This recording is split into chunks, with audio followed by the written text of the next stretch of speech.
Hey guys, tonight we're talking about something that sounds absurd until you really think about it. Why crying at minus 71 degrees Celsius is basically a form of self-harm. Picture this, you're standing in the kind of cold that makes Antarctica look like a beach vacation, and something makes you emotional.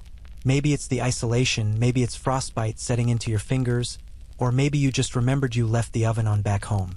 Your eyes start to well up, that familiar warm sensation building behind your lids, and then, snap. The tears freeze before they can even roll down your cheek. But here's the thing, they don't just freeze harmlessly. They crystallize against your cornea, creating microscopic ice daggers that scratch the surface of your eyeball. Your eyelids? They can freeze shut, glued together by your own sadness. You probably won't survive this if you're unprepared, and even if you do, you'll wish you'd just kept it together. So, before you get comfortable, take a moment to like the video and subscribe, but only if you genuinely enjoy what I do here. Drop a comment letting me know where you're watching from and what time it is for you right now. Are you in sunny California at midnight? Rainy London at 8 a.m.? I'm always curious who's choosing the soothing drone of extreme cold facts as their path to sleep. Now, dim the lights, maybe turn on a fan for that soft background hum, and let's ease into tonight's journey together. You need to understand the physics first, because the science of freezing tears is grimly fascinating. Water, as you know, freezes at 0 degrees Celsius under normal atmospheric pressure. But tears aren't pure water. They're a cocktail of proteins, lipids, electrolytes, and metabolic waste. This chemical complexity means they freeze at slightly lower temperatures than plain water, usually somewhere between minus 0.5 degrees Celsius and minus 2 degrees Celsius. Nothing dramatic. But at minus 71 degrees Celsius, the temperature recorded in places like Oymyakon, Siberia, we're so far past the freezing point that thermodynamics gets violent. When a tear emerges from your lacrimal gland, it's roughly 34 degrees Celsius, body temperature. The moment it hits air that's 105 degrees colder, heat transfer happens at a catastrophic rate. We're talking about phase transition in milliseconds. The outer layer of the tear freezes first, creating a shell, while the interior remains briefly liquid. This creates stress fractures in the crystalline structure, tiny fault lines in the ice. Meanwhile, your eyeball is still warm underneath, creating a temperature gradient that makes the ice want to grip tighter to your corneal surface. Here's where it gets medically terrifying. Your cornea is one of the most densely innervated tissues in your body. It has more nerve endings per square millimeter than almost anywhere else, which is why getting an eyelash in your eye feels like a war crime. When ice crystals form directly against those nerve endings, scraping and adhering, the pain is immediate and intense. But the damage goes deeper. The freeze-thaw cycle, because your body heat will eventually try to melt that ice, causes cellular rupture in the superficial layers of your cornea. The delicate epithelial cells burst as ice crystals expand, leaving microscopic wounds that are perfect entry points for infection. Historians still argue whether early Arctic explorers understood this phenomenon or just learned through agonizing trial and error. The written records from 19th century expeditions are full of oblique references to eye troubles and frozen vision. But the mechanisms weren't understood until modern ophthalmology caught up. Your eyelids present a different problem. The skin there is among the thinnest on your body, about 0.05 millimeters in some spots, roughly half the thickness of a sheet of paper.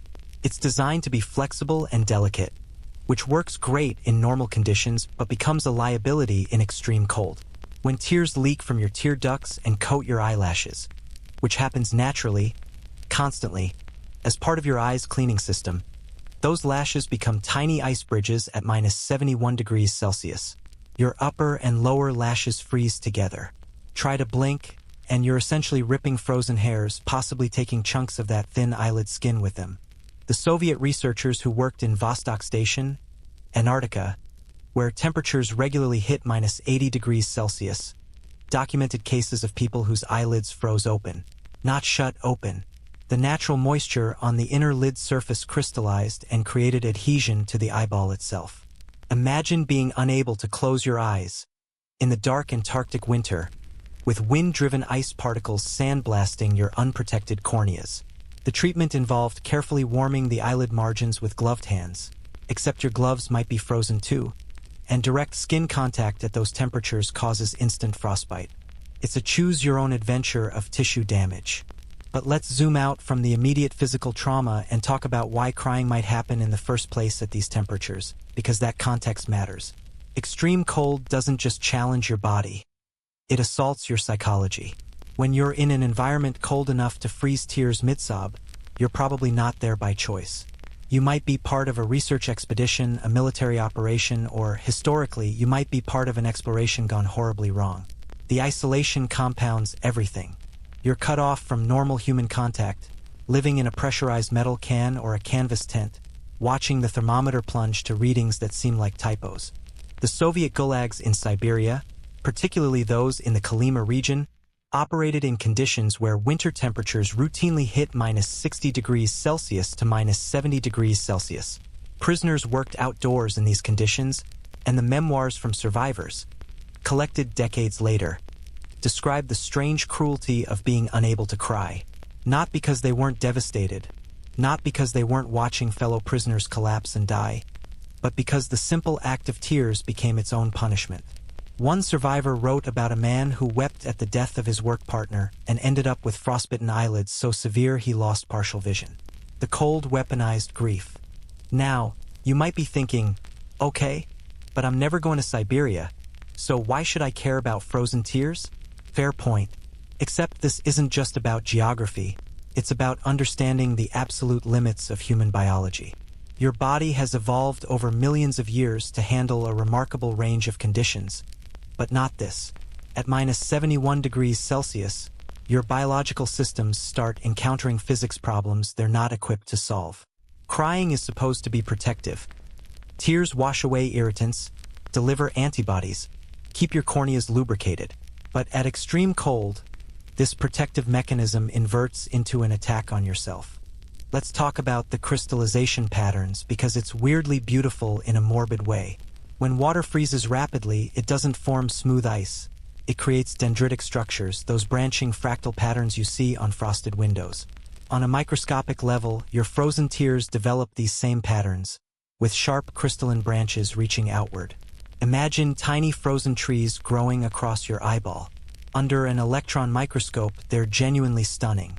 In reality, each branch is a potential abrasion point, a miniature saw blade made of ice, moved around by wind or your desperate attempts to blink. The chemical composition of tears varies depending on why you're crying, which adds another variable. Basal tears, the ones constantly produced to keep your eyes moist, have one makeup. Reflex tears, triggered by irritants like wind or smoke, have more antibodies and proteins. Emotional tears, the ones you produce when you're sad or overwhelmed, have stress hormones like prolactin and adrenocorticotropic hormone. At -71 degrees Celsius, these differences might affect freezing patterns slightly, but the end result is the same. Ice where ice shouldn't be, causing damage your body can't quickly repair. There's a darkly comic aspect to all this that Arctic researchers have noted. Your nose runs constantly in extreme cold as your body tries to warm the air you breathe, but you can't sniffle too hard or the moisture freezes inside your nostrils, creating ice plugs. So you're simultaneously dealing with a runny nose you can't properly tend to, eyes that water reflexively from the cold wind, and the knowledge that any moisture escaping your body becomes an immediate threat. It's like your own physiology is gaslighting you. All your normal protective responses become hazards. The Inuit peoples of the Arctic developed intricate knowledge systems around moisture management, and we'll explore those in depth later. But it's worth noting here that traditional Arctic survival wasn't about conquering the cold. It was about respecting it enough to never give it opportunities. Never let yourself get emotional enough to cry. Never exert yourself enough to sweat. Never breathe heavily through your mouth. Every moisture molecule is a potential weapon the environment can use against you. Modern cold weather face masks and goggles are designed around this reality. High-altitude mountaineers climbing Everest or K2 in winter, where summit temperatures can hit -60 degrees Celsius with wind chill pushing it even lower, where systems that seal off their eyes and channel their breath away from their faces. Even with this protection, moisture is the enemy. Your exhaled breath contains water vapor that condenses and freezes on any surface it touches. Your goggles fog and freeze from the inside. Your face mask accumulates ice from your breath. You're generating your own hostile microenvironment with every respiration. There's a particular type of frostbite called flash freezing that happens to moisture-covered skin at these temperatures. It's not the slow, creeping frostbite you might get from being outside too long in regular winter weather. This is instantaneous tissue damage. The water in your cells crystallizes so fast that the expanding ice crystals rupture cell walls en masse. If you've been crying and those tears have spread across your cheeks, the skin there is now wet. At -71 degrees Celsius, you can get full-thickness frostbite to your facial tissue in under 30 seconds. The damage goes through all layers of skin down to the subcutaneous fat, killing nerve endings, blood vessels, everything. Historians still argue whether Robert Falcon Scott's ill-fated 1912 Antarctic expedition suffered as much from moisture management failures as from their other well-documented problems. The men's journals describe constant issues with frozen condensation inside their tents, frozen sleeping bags, frozen clothing.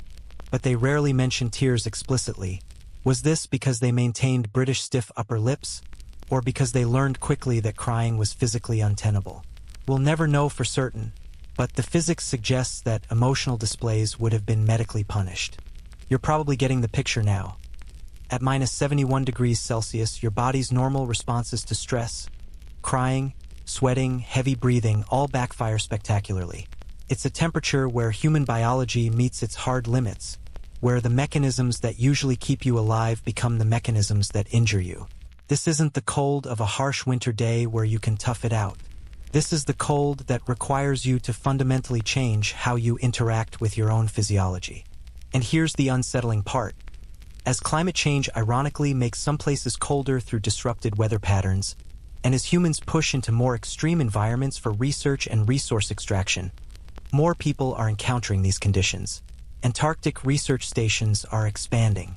Arctic mining operations are pushing further north. Space agencies are training for Mars missions in Earth's coldest places because Martian temperatures average -63 degrees Celsius. Positively balmy compared to our -71 degrees Celsius scenario, but cold enough that the same principles apply. So tonight, as you drift off, maybe appreciate that your tears work correctly, that you can cry without your eyeballs getting scratched by ice daggers, that your eyelids open and close smoothly, that moisture is your friend rather than your enemy. It's one of those things you never think about until you hear about the alternative, and then suddenly you're very aware of how many things have to go right for your body to just function normally. The science of frozen tears is really the science of extreme limits, of finding the boundaries where human biology simply breaks down. And at -71 degrees Celsius, we're well past those boundaries, into territory where even your sadness can kill you.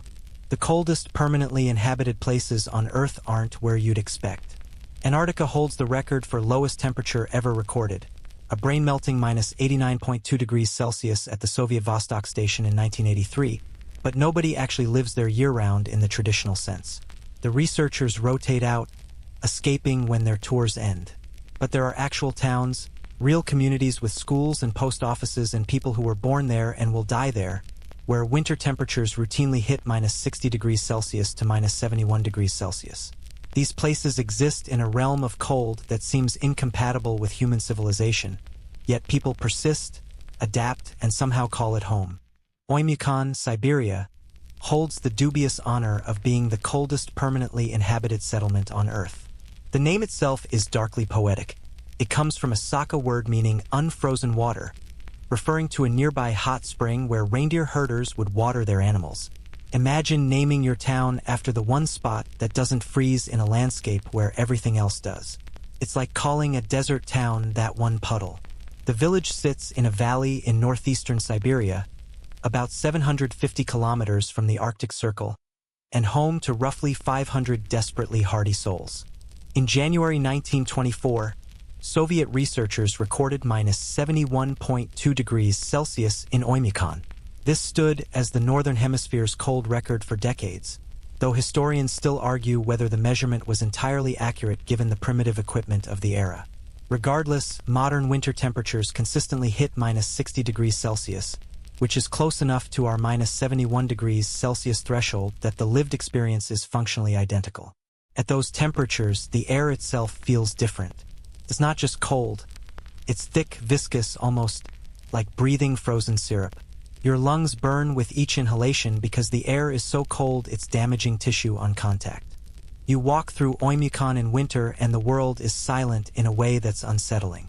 Sound doesn't travel normally in extreme cold.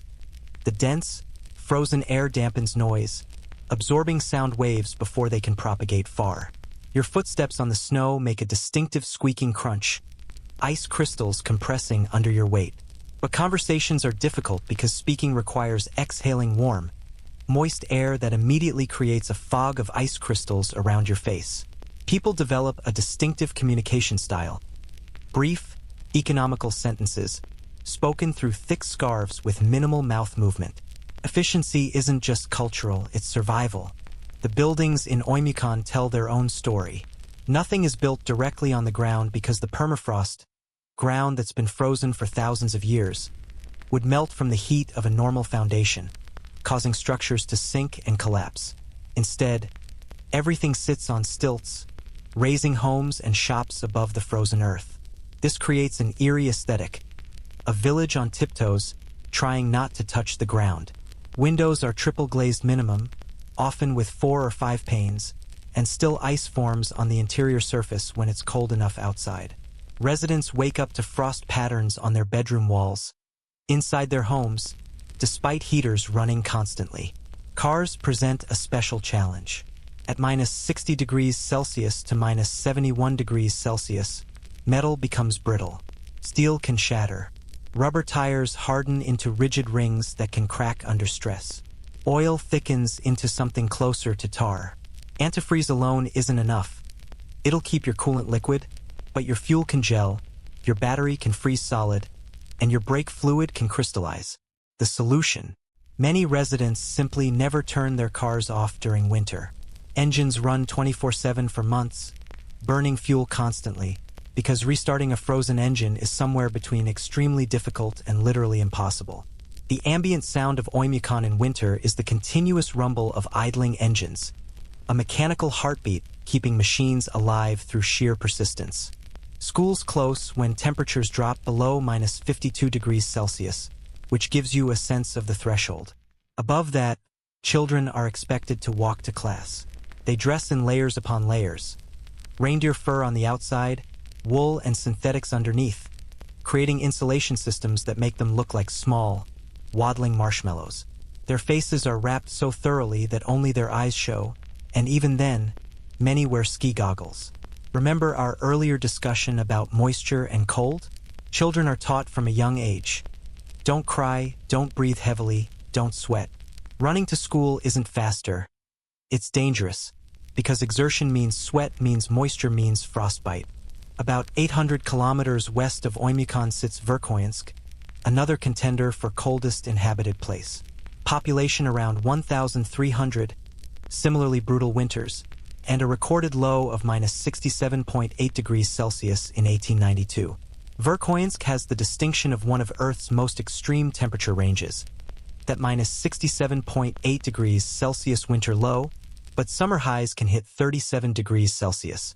That's a 105-degree swing. Your body, evolved for relative climate stability, has to adapt to this thermal chaos. Residents describe feeling perpetually disoriented, their circadian rhythms confused, their metabolism constantly adjusting. It's like living in two different biomes that just happen to occupy the same geographic coordinates at different times of year. The permafrost under these towns goes down hundreds of meters, in some places, over half a kilometer of frozen ground beneath your feet, ice that's been solid since before human civilization began. This creates weird problems. You can't bury water or sewer pipes because they'll freeze instantly. So Oymyakon and Verkhoyansk use above-ground pipes, insulated and sometimes heated, snaking through town like industrial veins. When something breaks in winter, repair crews face nightmarish conditions. They're working with metal tools that can cold burn exposed skin, trying to fix frozen pipes, in darkness because this far north, winter means only a few hours of weak daylight, at temperatures that kill unprotected humans in minutes. Food preservation is both trivially easy and strangely complicated. Your town is essentially one giant freezer, so refrigeration is unnecessary. Just put your groceries outside. But this means that in winter, food is frozen solid, and preparing meals requires thawing rock-hard meat and vegetables. Traditional Saka cuisine evolved around this reality. Dishes like stroganina, which is raw frozen fish sliced paper-thin and eaten while still frozen. You're not cooking it.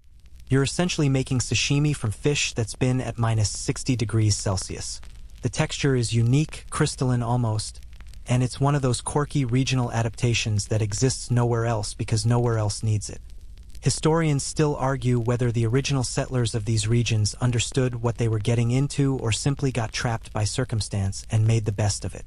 Archaeological evidence suggests the Yakut people moved into the region around the 13th to 14th centuries, possibly fleeing conflicts further south. They arrived and discovered a landscape that was, in winter, fundamentally hostile to human life, and they stayed anyway. That level of determination or desperation, depending on your perspective, is almost incomprehensible to modern sensibilities. We complain when our heating breaks for a day. They built a civilization in a place that actively tries to kill you 6 months per year. The psychological toll of these environments deserves attention. Seasonal affective disorder, the depression linked to reduced sunlight, hits northern communities with brutal efficiency.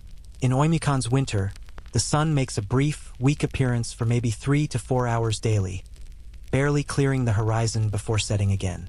The rest is darkness, cold, and isolation. The Soviet era actually saw forced relocations to these regions. Verkhoyansk in particular was used as an exile destination, a place where political prisoners and undesirables were sent to suffer. The Tsarist government did the same before them. There's a grim historical continuity. This place is so awful that multiple regimes independently decided it made a perfect prison without walls. Yet people celebrate their town's extremity with a pride that borders on the absurd. Oymyakon has a monument, the Pole of Cold, marking their record low temperature. Tourists actually visit during winter, masochistic tourists, but still, specifically to experience the extreme cold. The town has an annual festival called the Pole of Cold Festival, where residents and visitors engage in activities like swimming in the unfrozen hot spring and running races in minus 50 degrees Celsius temperatures. It's humanity at its most defiantly bizarre. We found the worst place, and we're going to throw a party there. The Canadian territories offer another perspective on extreme inhabited cold. Eureka, Nunavut, is one of the coldest inhabited places in North America, with winter averages around minus 40 degrees Celsius and extremes pushing past minus 55 degrees Celsius. The permanent population is tiny, fewer than 10 people, but it operates as a weather station and military base, so it counts. The isolation is perhaps more profound than the Siberian towns because Eureka is truly remote, over 2,000 kilometers from the nearest city, accessible only by air for most of the year. If you need something, you wait for the supply flight. If you get sick, you hope it's not urgent. If you want to leave because you can't handle it anymore, you wait for weather clear enough to fly. The psychology of consent matters here. The Siberians in Oymyakon were born into this. For them, it's normal, just life's circumstances. But researchers and workers who choose to come to places like Eureka or Antarctic stations are making a conscious decision to subject themselves to extremity. Studies on these populations show interesting adaptation patterns. Some people thrive, finding focus and clarity in the harsh simplicity. Others deteriorate rapidly, developing what researchers call big eye syndrome, a 1,000-yard stare, emotional flatness, cognitive slowing. The cold doesn't just chill your body. It can freeze your affect, your personality.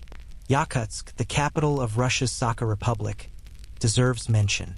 With a population around 330,000, it's the largest city built on continuous permafrost and routinely sees winter temperatures of minus 40 degrees Celsius to minus 50 degrees Celsius, with extremes hitting minus 60 degrees Celsius.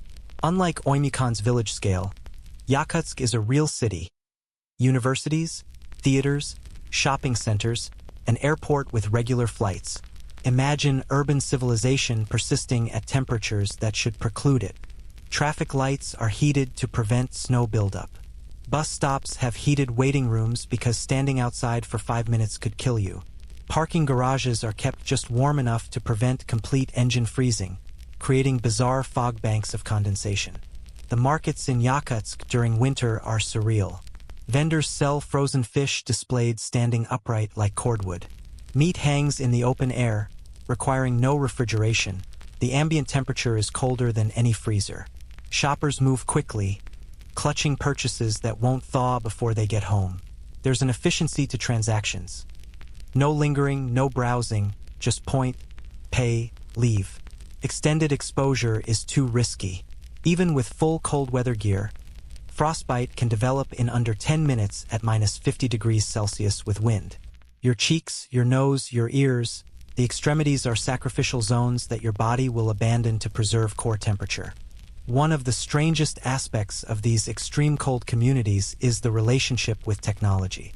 Modern conveniences that we take for granted simply don't work reliably. Smartphone batteries die in minutes when exposed to -60 degrees Celsius. Touchscreens stop responding because the liquid crystals freeze. Digital cameras fail as lubricants solidify and electronics crack. Residents learn to keep devices close to their bodies, using body heat to maintain functionality. Communication becomes a challenge. You can't just pull out your phone to check something. The cold enforces a kind of deliberate, analog lifestyle that's increasingly foreign to modern humans. Greenland's interior settlements offer yet another variation. Itokakorto-Ormite, one of the world's most remote towns, sits on Greenland's eastern coast with winter temperatures regularly hitting -40 degrees Celsius to -50 degrees Celsius and a population of around 450. The nearest town of comparable size is over 800 kilometers away across sea ice and glaciers. Resupply ships can only reach the harbor a few months per year when the ice permits. The rest of the time, residents live off stored supplies, hunting, and hope. It's a lifestyle that hasn't fundamentally changed in centuries. Modern heating and synthetic fabrics help, but the core existence remains. Humans isolated and killing cold, making it work through stubbornness. The children growing up in these places develop a different baseline for normal. A kid in Oymyakon considers -30 degrees Celsius a mild day, warm enough to play outside without the heaviest gear. Their tolerance for cold is genuinely elevated, not superhuman, but adapted through constant exposure. Studies show their peripheral circulation differs slightly from temperate climate populations. Their bodies have learned to keep blood flowing to extremities more efficiently. But this adaptation has limits. At -71 degrees Celsius, no amount of acclimatization makes you immune.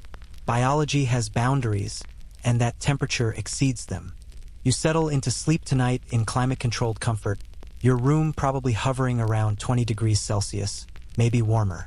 In Oymyakon right now, and yes, people are there right now, living their lives. It's dark, it's silent except for idling engines, and it's cold enough that exposed skin freezes in under a minute.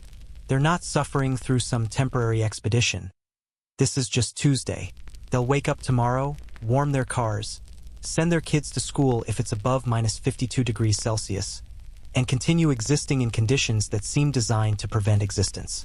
The human capacity for adaptation is remarkable, but so is our capacity for choosing to stay in places that probably shouldn't be inhabited, just because leaving feels like surrender. Antarctic research stations exist in a category of extreme that makes Siberian villages look almost cozy. At least in Oymyakon you can theoretically walk away if things get desperate. Pick a direction, start walking, eventually hit civilization or die trying. In Antarctica, there's nowhere to walk to. You're on a continent-sized ice sheet, surrounded by the most hostile ocean on Earth, months away from rescue if anything goes seriously wrong.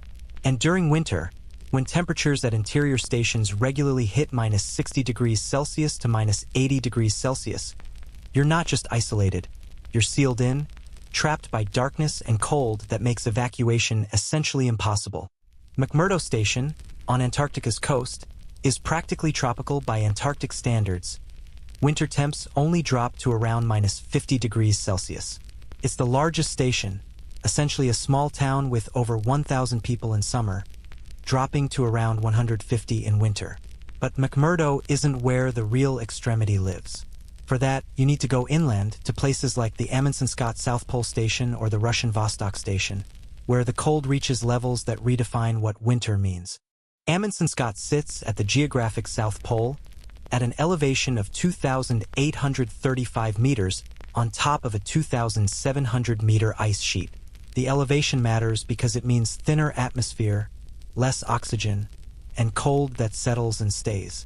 Winter temperatures average around minus 60 degrees Celsius, with extremes hitting minus 80 degrees Celsius. The station houses about 150 people in summer, dropping to roughly 50 in winter, the winterovers, who stay for the dark months when evacuation becomes nearly impossible. These aren't casual researchers. They're people who've chosen, for reasons ranging from scientific passion to psychological curiosity to running away from life back home, to spend months in an environment that's closer to Mars than to any place humans evolved to inhabit. You arrive at the station in October or November, Antarctic spring, when temperatures are merely brutal rather than apocalyptic. The summer research season is chaotic, constant flights, new personnel arriving, experiments being set up, everyone rushing to accomplish as much as possible before winter forces everything to slow down. Then, in mid-February, the last plane leaves. You watch it disappear into the sky, and that's it. No more flights until October. 8 months of isolation. If something goes catastrophically wrong, a fire, a medical emergency, a complete mental breakdown, you're on your own. The cold makes medevac flights impossible. The risk to the rescue aircraft and crew exceeds what any safety protocol allows. The psychological screening for winterover positions is intense, but historians still argue whether it's possible to truly predict how someone will respond to that level of isolation and extremity. You can test someone's cold tolerance, their technical skills, their baseline mental health. What you can't easily test is how they'll handle the creeping realization, sometime around month 4, that the sun isn't coming back for months more, that the darkness is endless, and that you're living in a metal box on an ice sheet with the same 49 other people day after day with no possibility of leaving. The stations develop their own microcultures, little pocket civilizations with unwritten rules and social hierarchies. Dinner time becomes sacred. It's the one guaranteed social interaction, the meal where everyone tries to maintain some semblance of normalcy. People dress up a bit, or at least dress cleanly. Conversations steer away from contentious topics because you can't afford long-term grudges when you're trapped together. Small conflicts that would blow over in normal life, someone chewing too loudly, someone leaving dishes in the sink, become magnified into relationship-ending grievances because there's no escape, no cooling-off period where you can avoid the person. The phenomenon called T3 syndrome affects virtually everyone at high-altitude Antarctic stations. T3 refers to triiodothyronine, a thyroid hormone that regulates metabolism. For reasons not entirely understood, probably some combination of cold stress, hypoxia, and circadian disruption, your thyroid function decreases in these conditions. You become sluggish both mentally and physically. You feel colder than you should. Your thinking slows. Some researchers describe it as like your entire body going into low-power mode, conserving resources for the long haul. It's reversible. Leave Antarctica and your thyroid normalizes, but while you're there, you're operating at diminished capacity, which is great when you're trying to conduct complex scientific research or maintain life support systems that your survival depends on. Moisture management in Antarctic stations is a constant, obsessive concern. Remember our frozen tears discussion? That same principle applies to everything. The air inside the station is heated, creating a warm, relatively humid environment. But the walls are separating that air from minus 60 degrees Celsius to minus 80 degrees Celsius outside. Any moisture that reaches those walls freezes instantly, creating ice buildup that has to be constantly managed. Showers are rationed not just because water is precious, it's melted from snow, which requires energy, but because the humidity they create causes problems. Your breath contains water vapor. Your sweat evaporates. Every human is a moisture generator, and every moisture molecule is trying to find a cold surface to freeze onto. The protocols around going outside are elaborate to the point of ritual. You don't just throw on a coat and step out. First, you notify someone. The buddy system is non-negotiable because if you collapse outside, you need someone to know you're missing. Then you dress in layers: thermal underwear, fleece mid-layers, insulated overalls, Extreme cold parka rated to minus 70 degrees Celsius or below. Boots with multiple insulation layers. Gloves with liners and outer shells. Face mask. Goggles. Some people use balaclavas that cover everything except the eyes. The whole process takes 15 to 20 minutes, and you end up looking less like a human and more like a padded, waddling alien. Even fully suited, your time outside is limited. At minus 70 degrees Celsius with wind, exposed skin freezes in under 2 minutes. But exposed skin includes any small gaps, where your goggles meet your face mask, where your gloves meet your sleeves. The cold finds these gaps. It's insidious, patient. You don't always feel frostbite starting because the cold numbs the tissue before damaging it. So there are time limits, 30 minutes outside maximum, less if you're exerting yourself, because sweat is the enemy. And a mandatory buddy check when you come back in.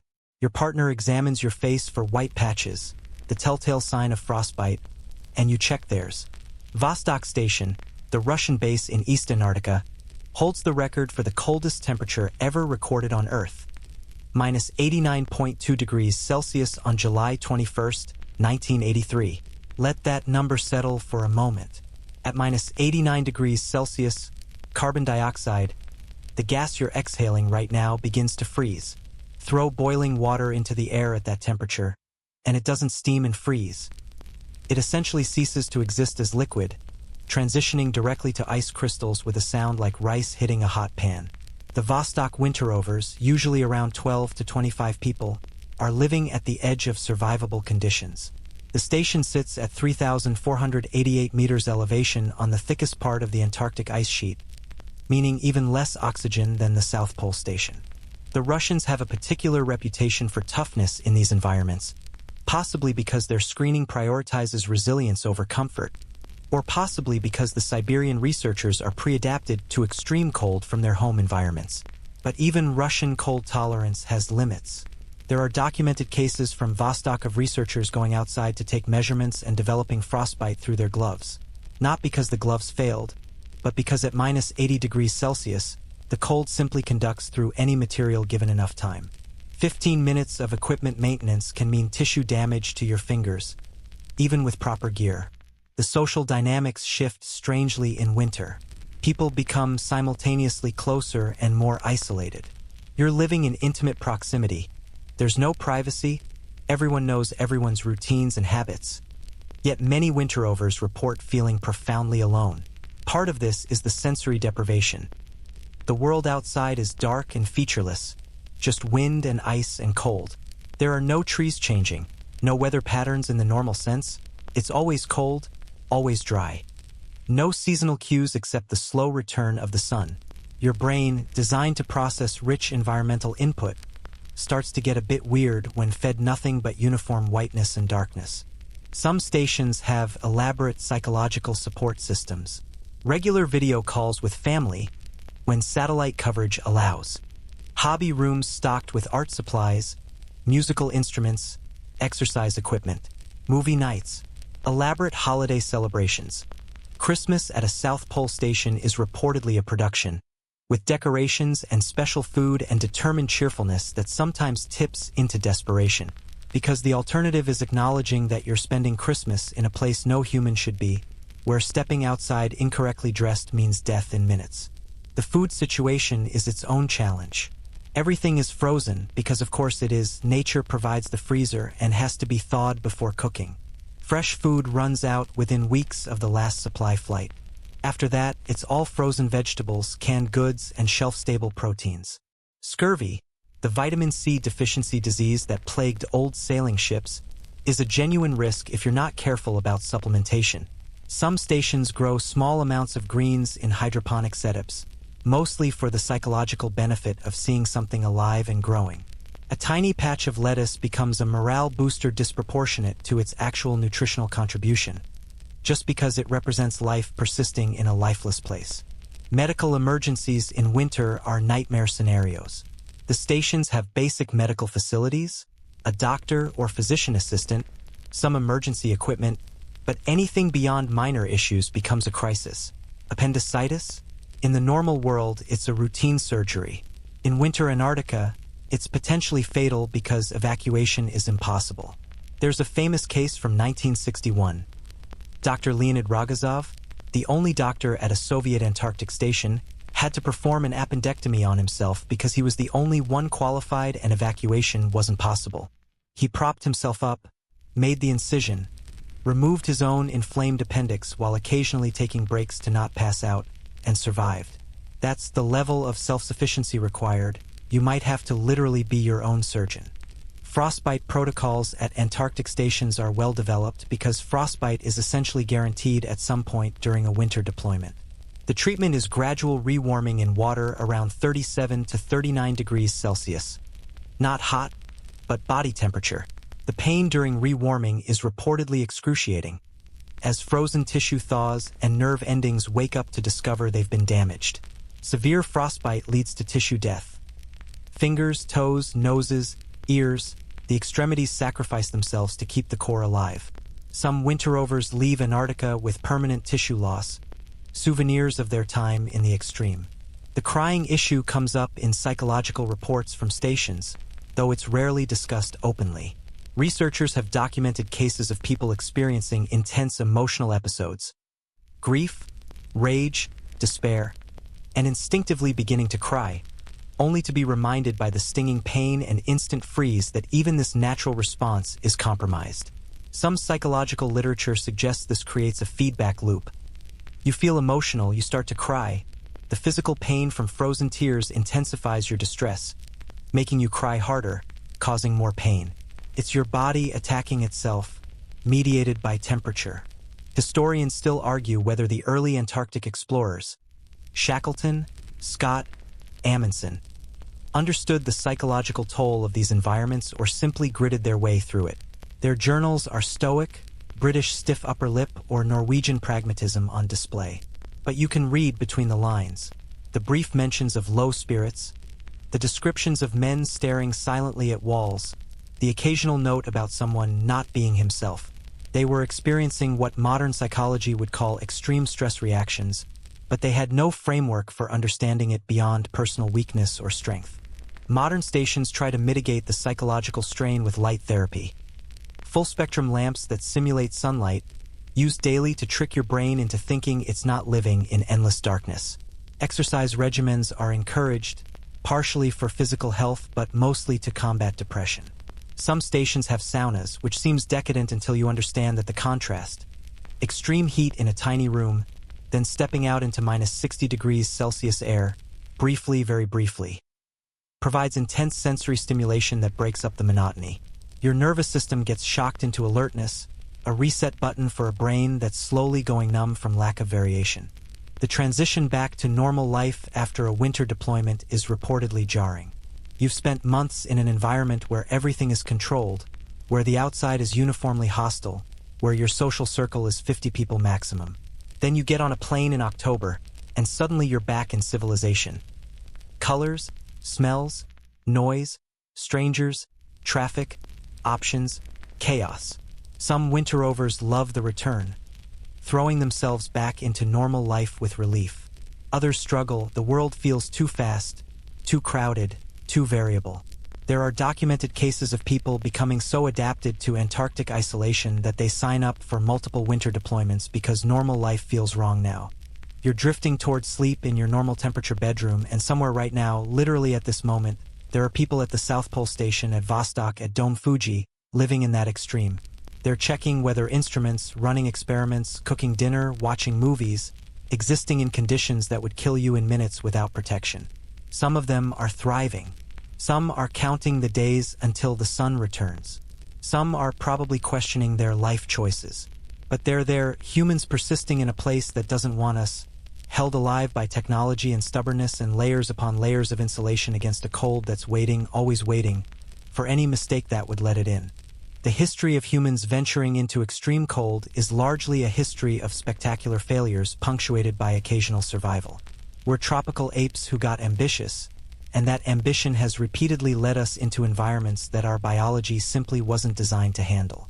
The frozen tears we discussed earlier, explorers learned about that problem the hard way, along with frostbite, hypothermia, snow blindness, scurvy, and a dozen other ways that cold can kill you. The archives are full of expedition journals that start confident and slowly deteriorate into desperate scrawls about hunger, cold, and dying companions. Robert Falcon Scott's Terra Nova expedition to Antarctica in 1910 to 1913 is perhaps the most famous cold-weather disaster in history, and it's worth examining in detail because it's a masterclass in how everything can go wrong. Scott and 4 companions, Edward Wilson, Henry Bowers, Lawrence Oates, and Edgar Evans, reached the South Pole on January 17, 1912, only to discover that Norwegian explorer Roald Amundsen had beaten them by 34 days. That psychological blow alone would have been devastating, but it was just the beginning of their nightmare. The return journey turned into a slow-motion catastrophe that ended with all 5 men dead on the ice. The temperatures they encountered on the return weren't even our minus 71 degrees Celsius threshold. They were in the minus 40 degrees Celsius to minus 50 degrees Celsius range, which is cold enough to kill but theoretically survivable with proper preparation. What destroyed Scott's party was a combination of insufficient calories, inadequate clothing, bad luck with weather, and a series of small failures that cascaded into catastrophe. Edgar Evans was first to go, dying on February 17th from a head injury combined with severe frostbite and probable hypothermia. His decline was documented in the journals. Confusion, stumbling, hands so frozen he couldn't work the equipment, until finally he collapsed and didn't get up. Lawrence Oates became a legend through his death. By mid-March, his feet were so severely frostbitten that he could barely walk. The tissue was dead, essentially frozen appendages that wouldn't recover. He was slowing the party down, and everyone knew it. On March 17th, during a blizzard, Oates allegedly said, "I am just going outside and maybe some time," and walked out of the tent into the storm. He was never seen again. It was suicide framed as noble sacrifice, and historians still argue whether it was actually voluntary or whether the social pressure from his companions made it inevitable. Either way, he walked into minus 40 degrees Celsius cold, probably inadequately dressed, and let hypothermia take him. The cold became his executioner. Scott, Wilson, and Bowers made it another 20 miles before being pinned down by a 9-day blizzard just 11 miles from a supply depot that might have saved them. They died in their tent, probably around March 29, 1912. Scott's final journal entries are haunting in their clarity despite his deteriorating condition.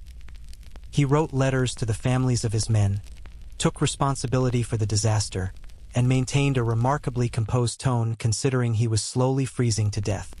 His last entry: "It seems a pity, but I do not think I can write more. Scott, for God's sake look after our people." 8 months later, a search party found the tent with the 3 frozen bodies inside. The thing about Scott's expedition that's rarely emphasized: they made so many moisture management mistakes. Their clothing was wool and canvas, which absorbs sweat and moisture from breath, then freezes. They were essentially wearing gradually accumulating ice. Their sleeping bags became progressively heavier as moisture froze into the fabric. One bag reportedly gained over 20 pounds of ice weight. Imagine trying to warm yourself in a sleeping bag that's partially made of ice. Your body heat melts a bit of it, creating dampness, which then refreezes. It's a vicious cycle that saps your warmth faster than you can generate it. Jump back a century earlier to Napoleon's 1812 invasion of Russia for another cold-weather catastrophe on a much larger scale. Napoleon marched over 600,000 soldiers into Russia in June. By December, fewer than 100,000 made it back. Most histories focus on the military tactics, the scorched earth strategy, the logistics failures. But the winter killed more men than combat did. The Grand Army retreated through a Russian winter that hit minus 30 degrees Celsius to minus 40 degrees Celsius, and the soldiers were utterly unprepared. French uniforms weren't designed for Russian cold. The soldiers had wool coats, but nothing approaching adequate insulation for those temperatures. They had leather boots that conducted cold directly to their feet. Many died of hypothermia in their sleep, huddled together for warmth that wasn't enough. Frostbite claimed thousands. Fingers, toes, noses, ears turning black and falling off. The survivors' memoirs describe men walking on frozen stumps where feet used to be, leaving blood trails in the snow. The cold was so severe that horses died by the thousands. Their frozen carcasses lined the retreat routes, and desperate soldiers sometimes cut them open to sleep inside the warm body cavities, trying to steal heat from dead animals. One memoir, from a French officer named Philippe de Segur, describes seeing men cry from despair and cold, then watching their tears freeze to their faces, creating ice tracks down their cheeks that cracked the skin underneath. It's one of the few historical documents explicitly mentioning frozen tears, and the description is clinical. The tears froze before falling, creating painful adhesion to the skin and eyelashes. This was at minus 35 degrees Celsius or so, not even close to our minus 71 degrees Celsius threshold. The human cost at that lower temperature was still catastrophic. The Donner Party's winter in the Sierra Nevada mountains in 1846 to 1847 offers a different angle on cold weather disaster. Their story is famous for the cannibalism, which tends to overshadow the cold itself as a killer. The party of 87 immigrants trying to reach California got trapped by early snowstorms at what's now called Donner Pass. They spent the winter at elevations around 1,800 meters with insufficient shelter and inadequate supplies. The temperatures weren't Antarctica level, probably minus 20 degrees Celsius to minus 30 degrees Celsius at the worst, but sustained cold over months, combined with starvation, killed 39 members of the party. The survivors' accounts describe the psychological breakdown that accompanies prolonged cold and hunger. People stopped caring about basic hygiene. Motivation disappeared. Why bother doing anything when you're just going to freeze anyway? Several members died from simply giving up, what we'd now recognize as a combination of hypothermia and depression. The cold doesn't just damage tissue, it erodes will. Your brain, struggling with insufficient glucose and oxygen delivery due to vasoconstriction, starts making bad decisions, or stops making decisions at all. Historians still argue about what went wrong with the Donner Party. Poor planning, bad leadership, impossible timing, but one factor is clear. They didn't understand snow. The drifts got so deep, 15 to 20 feet in places, that moving became nearly impossible. Snow is an insulator, which sounds like it should help, but it also traps you.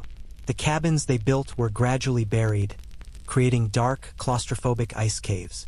Ventilation became an issue. You need airflow to prevent carbon dioxide buildup, but openings let in cold. The survivors who escaped did so by making snowshoes and leaving in a group, abandoning those too weak to travel. Survival came from triage, accepting that some people would die so others might live. The Franklin expedition of 1845 presents one of history's most chilling mysteries. Pun unfortunately intended. Sir John Franklin led two ships, HMS Erebus and HMS Terror, with 129 men to find the Northwest Passage through the Canadian Arctic. The ships became trapped in ice near King William Island in 1846. All 129 men died over the next 2 years, and their fate remained largely mysterious until modern archaeology started finding remains and artifacts. What we know now is grim. The men abandoned the ice-locked ships and tried to walk south toward a Hudson's Bay Company outpost over 600 miles away. They were hauling sledges loaded with supplies, but the supplies tell a bizarre story. They brought silverware, books, a writing desk, not enough warm clothing, not enough food. Their priorities were catastrophically wrong, possibly because they couldn't psychologically accept that they were in a survival situation rather than just a difficult expedition. The lead poisoning from their canned food supplies probably didn't help. Lead causes cognitive impairment, and the expedition's tinned goods were soldered with lead seams. So they're trying to survive Arctic cold while their judgment is progressively compromised by heavy metal poisoning. The cold itself killed many. Remains show extensive frostbite damage. But the real horror is the timeline. This wasn't a quick death. It was 2 years of slowly dying, watching your companions fail, trying to drag heavy sledges across frozen wasteland while your body and mind deteriorate. Inuit witnesses later reported seeing groups of men wandering, clearly lost, clearly dying. The Inuit tried to help some of them, but cultural and language barriers made communication difficult. The Europeans' racism probably didn't help. Some expedition members apparently refused assistance from savages, preferring to die maintaining British superiority rather than accept help from people who actually knew how to survive Arctic conditions. Pride killed them as surely as the cold did. The remains found by archaeologists show evidence of cannibalism, cut marks on bones consistent with defleshing. In the final extremity, the survivors ate the dead. But even that desperate measure wasn't enough. The cold, the starvation, the lead poisoning, the scurvy, it was a cascade of failures that ensured nobody made it out. Jumping forward to the 20th century, the Uruguayan Air Force Flight 571 crash in the Andes in 1972 is often framed as a survival story, which it is. 16 of the 45 people aboard survived 72 days in the mountains. But it's also a cold weather horror story. The crash site was at about 3,600 meters elevation. Night temperatures dropped to minus 30 degrees Celsius to minus 40 degrees Celsius.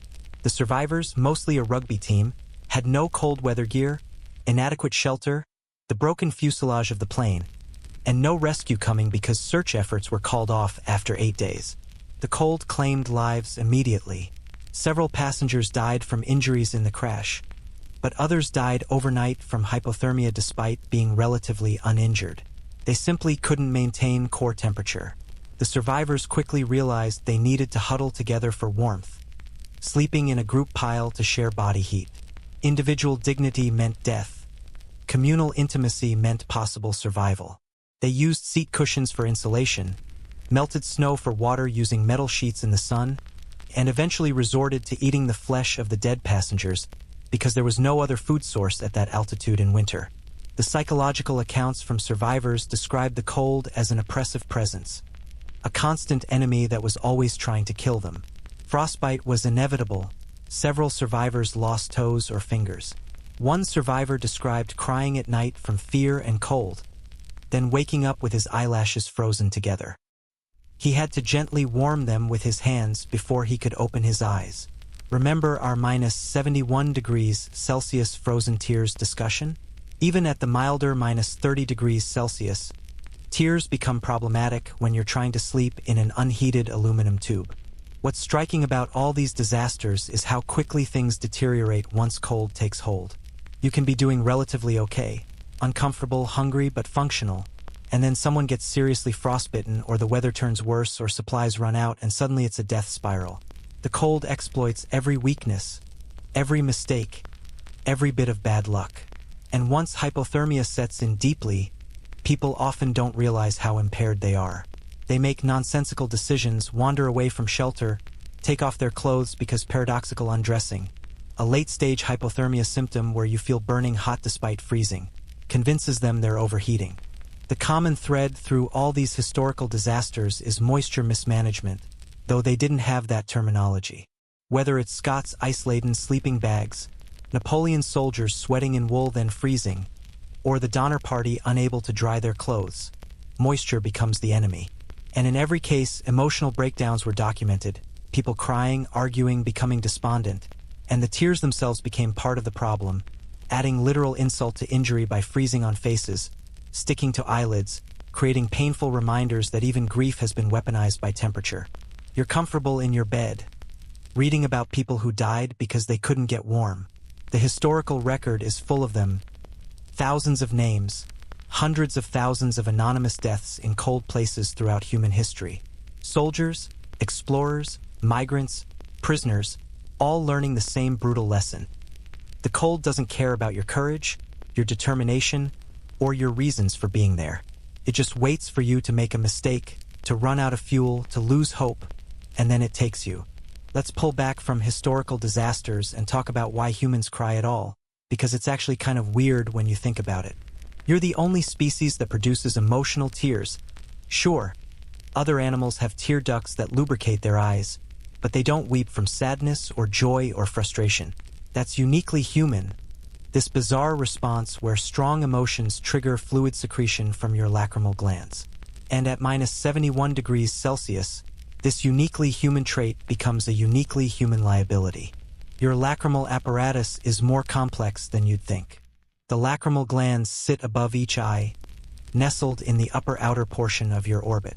They're constantly producing basal tears, about 1 to 2 microliters per minute, that spread across your cornea every time you blink, keeping the surface moist and clear. These basal tears are a 3-layer system. An inner mucus layer that helps the tears stick to your eyeball, a middle aqueous layer that's mostly water with dissolved proteins and electrolytes, and an outer lipid layer that prevents evaporation. It's elegant engineering, this nanometer-thin coating that keeps your vision clear. Reflex tears are the second type, your eye's emergency response to irritants.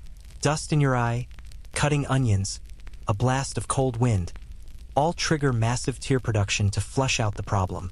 The volume can increase to 100 microliters per minute or more, overwhelming your drainage system and spilling down your cheeks. This is your eye protecting itself, and it works great under normal circumstances. But at extreme cold, this protective mechanism backfires. The tears meant to flush irritants become irritants themselves, freezing against the very tissue they're trying to protect. Then there are emotional tears, the weird ones, the ones scientists still don't fully understand. You feel sad, or overwhelmingly happy, or deeply moved, or intensely frustrated, and your lacrimal glands ramp up production. The tears have a slightly different chemical composition from basal or reflex tears. Higher concentrations of stress hormones like prolactin and adrenocorticotropic hormone, more protein overall. Some researchers think emotional crying is essentially your body purging stress chemicals, a literal release valve for psychological pressure. Others argue it's primarily social signaling. I'm in distress, please help me, or I'm overwhelmed by this emotion, witness my vulnerability. Historians still argue about when in human evolution we developed emotional crying. Babies cry from birth. It's a survival mechanism, a distress signal that compels caregivers to respond. But adult emotional crying seems different, more complex. Some anthropologists think it evolved alongside language and complex social structures, becoming a nonverbal way to communicate emotional states that words couldn't capture. Others think it's a spandrel, an evolutionary accident that stuck around because it wasn't harmful enough to be selected against. Either way, we're stuck with it, this quirk of biology that usually serves us reasonably well but becomes dangerous in extreme conditions. The physiology of crying involves your autonomic nervous system, the part you don't consciously control. When you experience strong emotion, your sympathetic nervous system activates, triggering the fight-or-flight response. Your heart rate increases, your breathing quickens, stress hormones flood your bloodstream. But simultaneously, your parasympathetic system tries to calm you down, to restore equilibrium. The lacrimal glands are caught between these two systems, and tear production is part of the parasympathetic response, your body trying to soothe itself. The problem is that this response evolved in environments where temperature ranged from, say, -10 degrees Celsius to 40 degrees Celsius, the kind of variation early humans would have encountered in Africa and eventually in temperate regions. Natural selection never had to account for -71 degrees Celsius because no human population lived there long enough for adaptive pressures to shape our tear production. So you're running software designed for one set of environmental parameters in an environment that violates those parameters catastrophically. Let's talk about what happens to your eye at extreme cold, independent of tears. Your eyeball itself is essentially a fluid-filled sphere, the aqueous humor in the anterior chamber, the vitreous humor filling the main cavity. These fluids are mostly water, but with dissolved proteins and other substances that lower their freezing point slightly, similar to antifreeze. Your eye can handle moderate cold without the internal fluids freezing because your blood supply keeps everything warm. The blood vessels in your retina, the choroid layer behind it, they're constantly delivering warm blood that maintains internal eye temperature close to core body temperature. But the cornea is different. It's avascular, no blood vessels, because blood vessels would interfere with its transparency. The cornea gets oxygen directly from the air and nutrients from the aqueous humor behind it. This means its temperature is more dependent on ambient conditions. At -71 degrees Celsius, the outer surface of your cornea drops dramatically in temperature, even though the interior remains warmer. This creates a temperature gradient across the thickness of the cornea, with the outer epithelial layer much colder than the inner endothelial layer. Tissue doesn't handle steep temperature gradients well. It creates mechanical stress, potential for cellular damage. Now add tears to this scenario. A fresh tear emerges at about 34 degrees Celsius and spreads across your already cold corneal surface. The temperature differential is enormous. You're introducing a warm fluid onto a surface that might already be near freezing. Basic thermodynamics says heat will transfer rapidly from the tear to the cornea and the surrounding cold air. The tear freezes in milliseconds, but during those milliseconds, its temperature plummets through the entire liquid range of water. The ice that forms isn't uniform. It's stressed, fractured, full of crystal boundaries and defects. The corneal epithelium, the outermost layer of your cornea, is only about 50 micrometers thick, roughly half the thickness of a human hair. It's made up of several layers of cells that are constantly regenerating, with the outermost cells sloughing off and being replaced from below. These cells are delicate. When ice forms directly against them, the expanding ice crystals can rupture cell membranes. Damaged cells die, leaving microscopic wounds that should heal normally. Your cornea is remarkably good at self-repair, except that at -71 degrees Celsius, healing is compromised because all biological processes slow down in extreme cold. The pain receptors in your cornea are among the most sensitive in your body. Corneal nerve density is about 300 to 600 times greater than skin.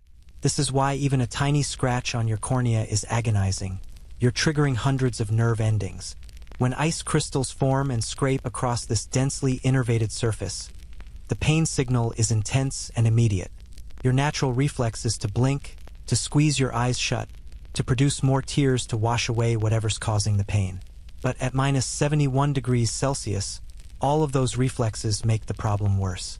More blinking means more movement of ice against tissue. More tears mean more ice forming. Your protective reflexes become destructive. There's a psychological dimension that's equally important. Crying is cathartic under normal circumstances. You feel upset, you cry, you feel somewhat better afterward.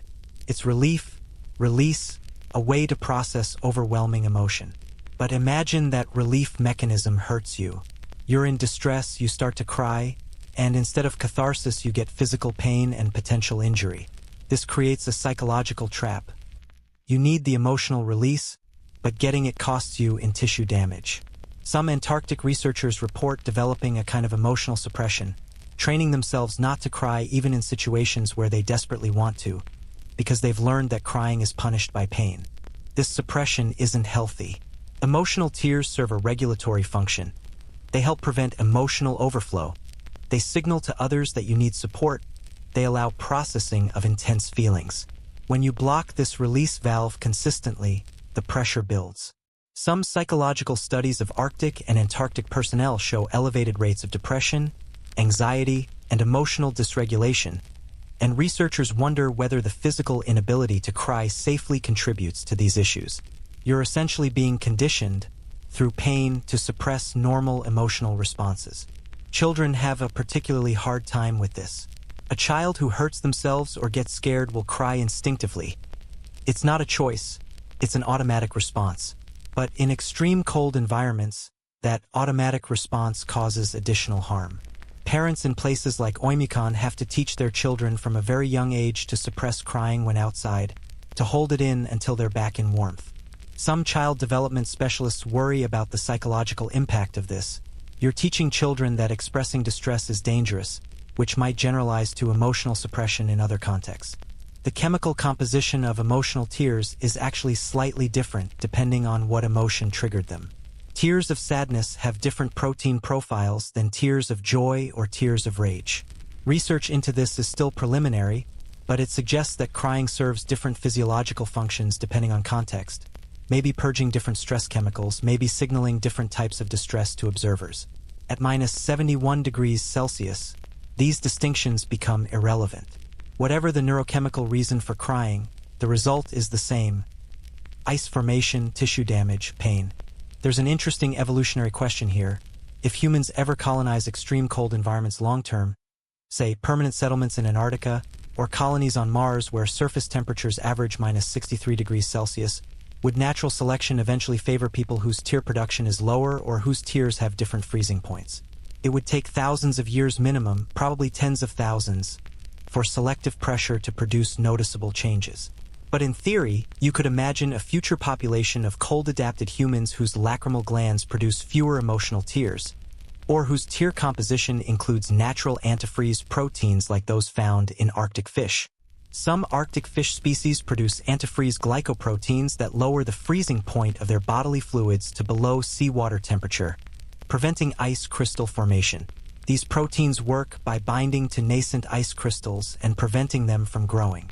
If humans could somehow incorporate similar proteins into our tear composition, through genetic engineering or some far-future biological modification, tears at minus 71 degrees Celsius might remain liquid longer or form less damaging ice structures.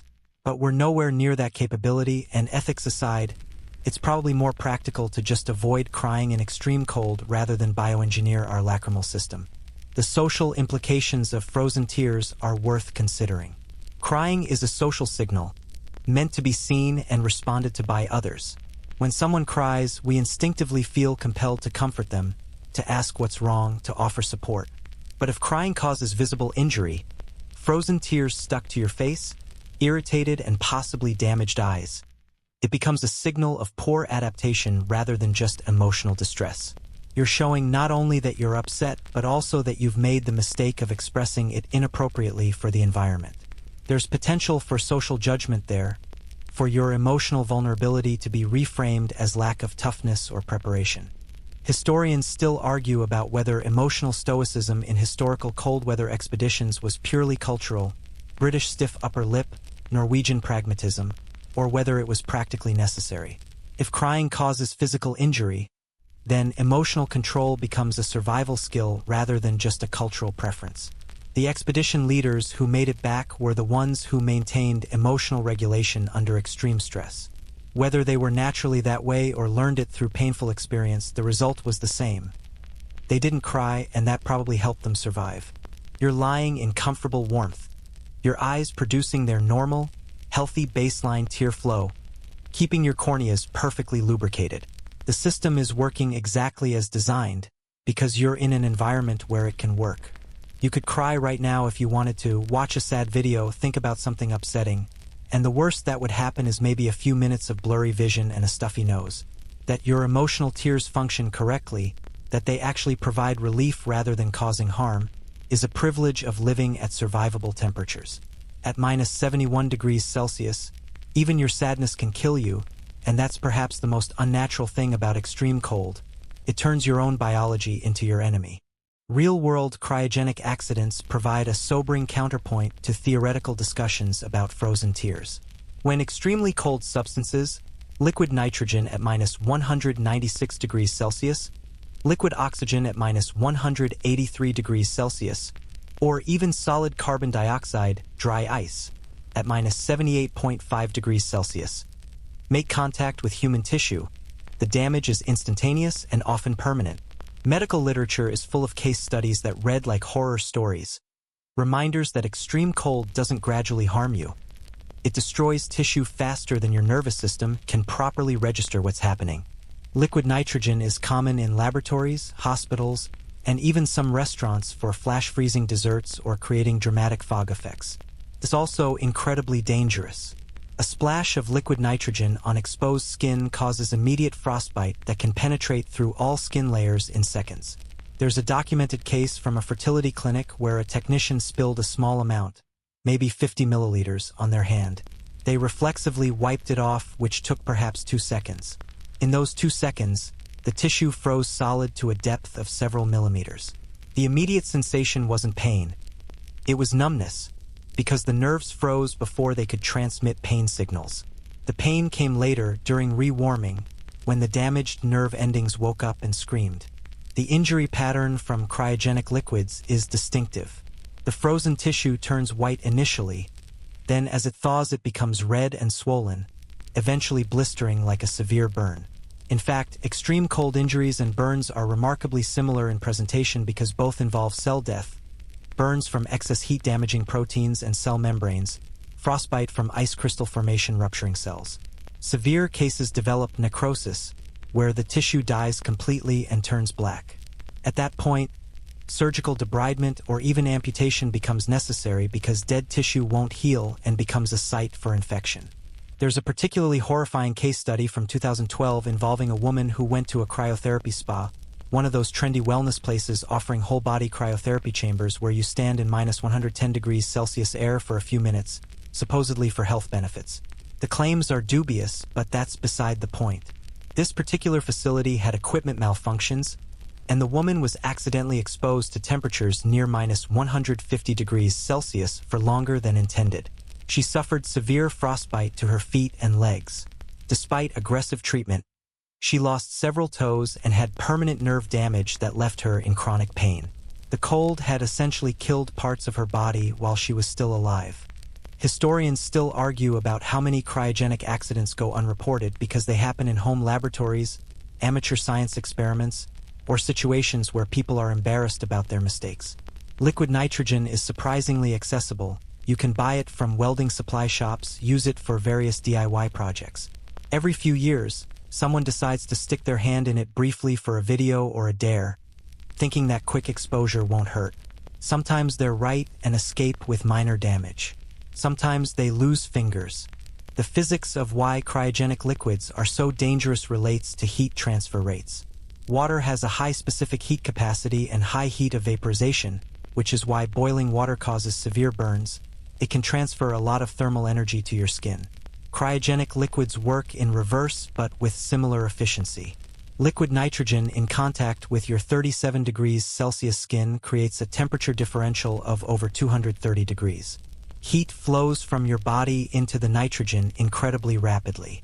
The nitrogen boils, creating a gas layer that actually provides some insulation, the Leidenfrost effect, where a vapor barrier temporarily slows heat transfer. But this protection is brief and incomplete. Sustained contact means tissue destruction. Now imagine crying, and those tears freezing, but instead of minus 71 degrees Celsius air, you're exposed to a cryogenic spill.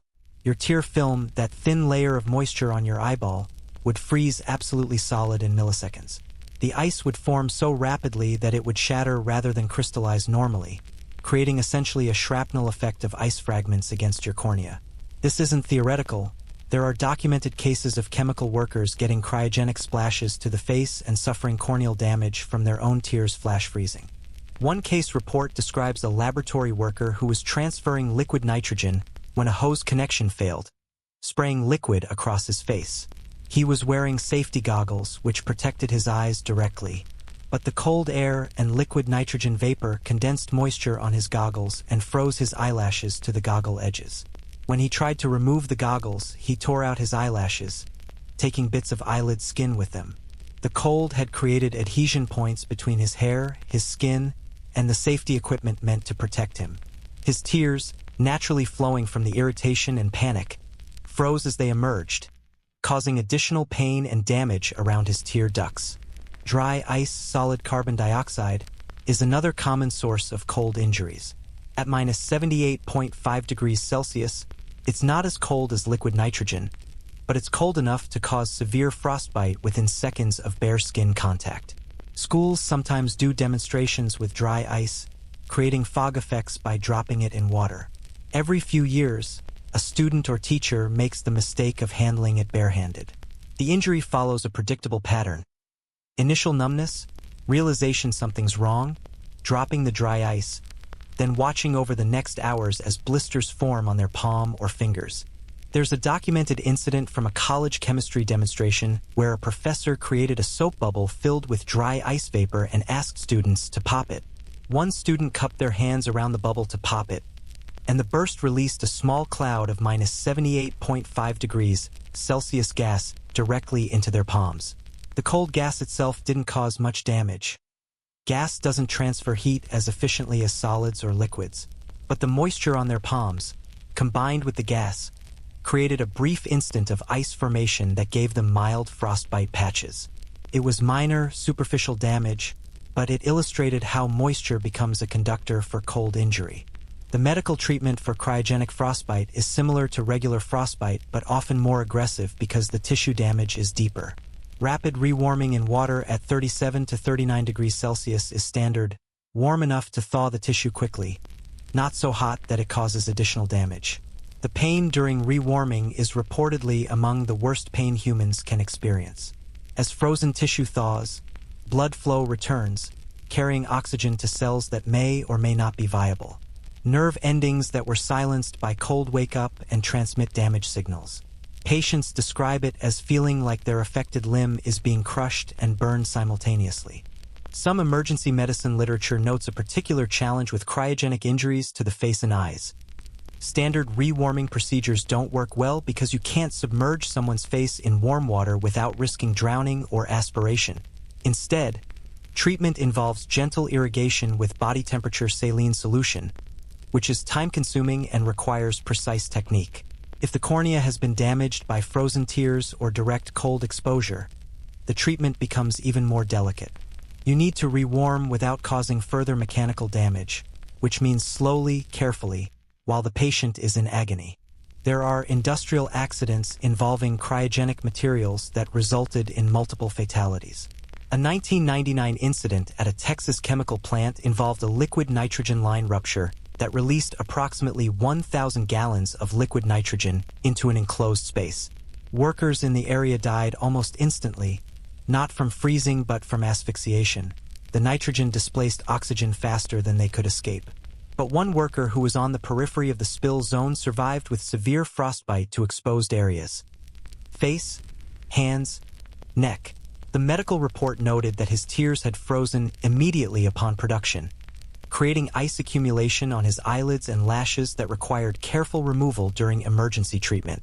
Cryonics facilities, places that freeze bodies in hopes of future revival, deal with these extreme temperatures routinely and have strict protocols to prevent accidents. Bodies being prepared for cryopreservation are gradually cooled to liquid nitrogen temperatures over several hours, and technicians work with extensive protective equipment. Even so, accidents happen. There's at least one documented case of a technician suffering a liquid nitrogen spill that soaked through protective clothing, causing severe frostbite to their leg before they could remove the garment. The cotton fabric of the protective suit absorbed the liquid nitrogen like a sponge, holding it against the skin. The psychological impact of cryogenic accidents is significant. Unlike regular burns where you at least saw fire or felt heat as a warning, cryogenic injuries often come with no warning or inadequate warning. Your brain doesn't have a strong danger response to cold the way it does to hot. Pick up dry ice barehanded, and you might not immediately drop it because your brain takes a moment to process that this cold is damaging. This delayed reaction time means injuries are often worse than they would be with equivalent heat sources. Space agencies worry about cryogenic propellant accidents because rockets use liquid hydrogen, minus 253 degrees Celsius, and liquid oxygen, minus 183 degrees Celsius. Ground crew working around fueled rockets are at constant risk of exposure. NASA has extensive protocols. Multiple layers of protective clothing, face shields, communication systems so workers can call for help immediately if something goes wrong. Despite this, there have been injuries. A technician at Kennedy Space Center suffered frostbite when a valve failed during propellant operations, spraying a fine mist of liquid oxygen onto his arm. The mist penetrated through 2 layers of protective clothing in the instant before he could move away. Historians still argue about whether the early space programs fully understood the dangers of cryogenic propellants or whether they learned through painful experience. The early rocket tests involved a lot of spills, leaks, and explosions. Workers were killed by explosions and fires, but some were also injured or killed by cold. The documentation isn't always clear about cause of death. Propellant exposure could mean fire, explosion, or freezing, and records from the 1950s-60s weren't always specific. Medical research into frostbite has accelerated in recent years as more people engage in extreme cold activities. Polar expeditions, high-altitude mountaineering, Antarctic research. The medical literature now includes detailed case studies with photographs showing the progression of frostbite injuries. Looking at these images is unsettling.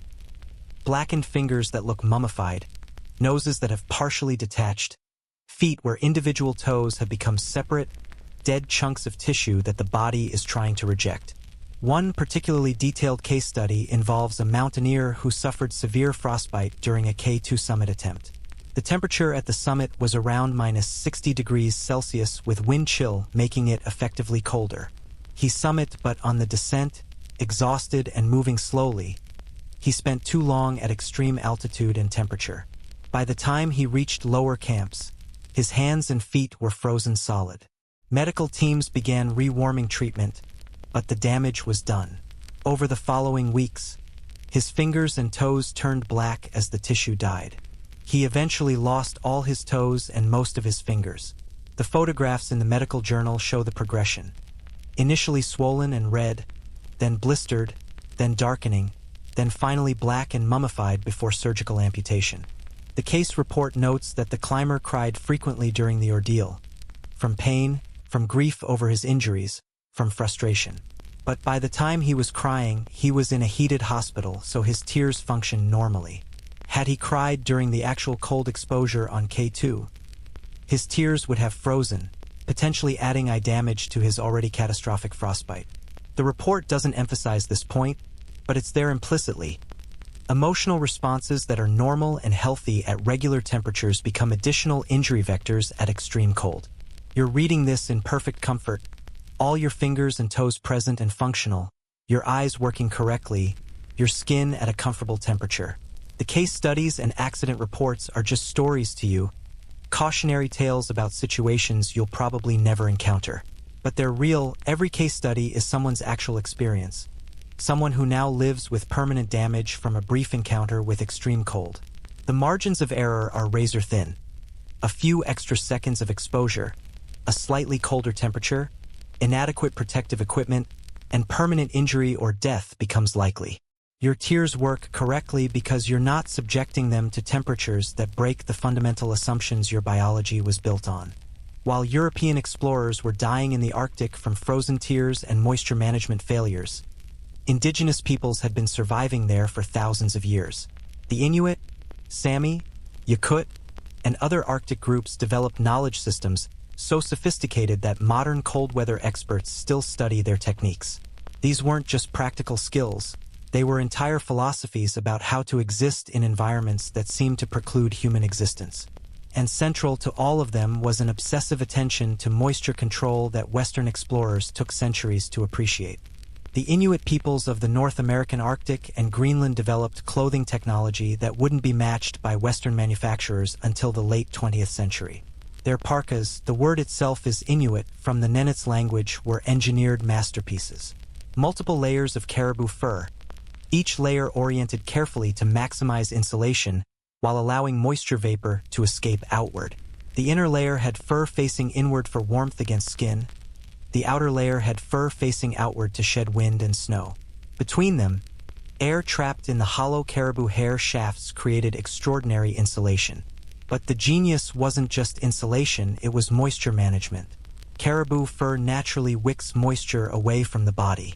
When you exert yourself and sweat slightly, the moisture moves through the fur layers via capillary action and evaporates at the outer surface. You stay dry. Western explorers wearing wool, which absorbs moisture and holds it, would gradually accumulate sweat that would then freeze in the fabric. They were essentially wearing progressively heavier ice. The Inuit, meanwhile, stayed dry and therefore stayed warmer and safer. Inuit elders taught children from very young ages: never sweat. If you're warm enough to sweat, you're overdressed or working too hard. Stop, adjust, let your body cool slightly. This seems counterintuitive. Surely you want to be warm in the Arctic. But the long-term survival calculus favors staying slightly cool over generating moisture. A little bit cold and dry is safer than warm and damp. This wisdom was passed down through generations, encoded in stories and direct instruction. The one who sweats is the one who dies wasn't a metaphor. It was practical reality. Seal skin clothing provided a different advantage: waterproofing. Seals live in ice water, so their skin is naturally water-resistant. Inuit seamstresses, and it was virtually always women doing this skilled work, historians note, would prepare seal skins through elaborate processes of scraping, softening, and treating to make them pliable while maintaining their water resistance. Seal skin boots, mitts, and outer garments kept moisture out while providing reasonable insulation. For any activity involving water, ice, or wet snow, seal skin was essential. The stitching techniques deserve attention because they're not just about holding garments together, they're about sealing them. Inuit seamstresses used sinew thread and specific stitch patterns that created waterproof seams. Each stitch would swell slightly when wet, blocking the needle hole it had created. Western sewn garments with cotton or linen thread and standard stitching would leak at every seam.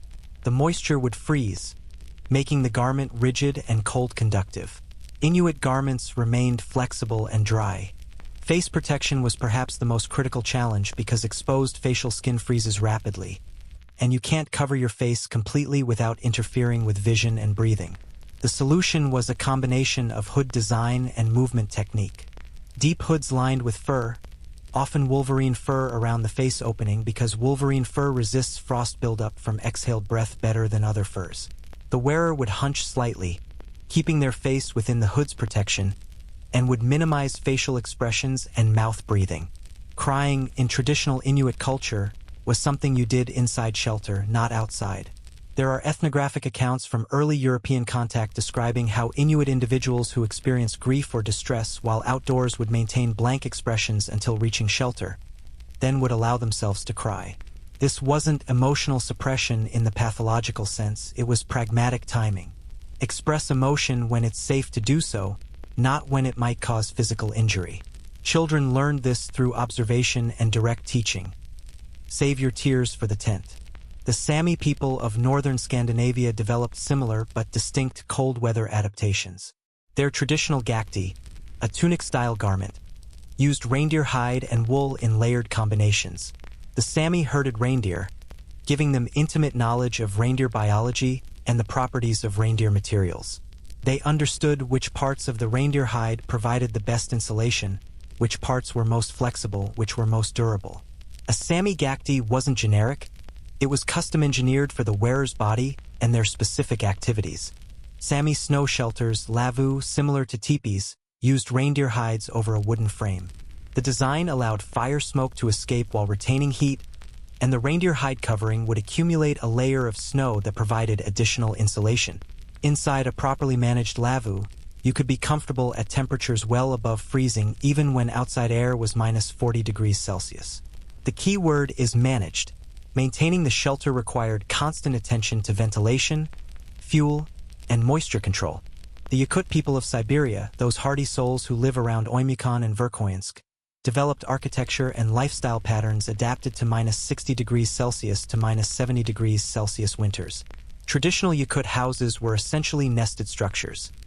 An outer room that was unheated, acting as a thermal buffer, and an inner room with a massive stove that would be heated intensely.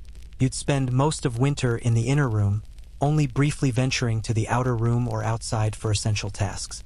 Livestock, horses and cattle, remarkably, were kept in attached barns, their body heat contributing to the overall thermal management of the compound. Yakut clothing traditions emphasized fur, fox, wolf, reindeer, whatever was available, with the absolute primacy of keeping moisture away from skin.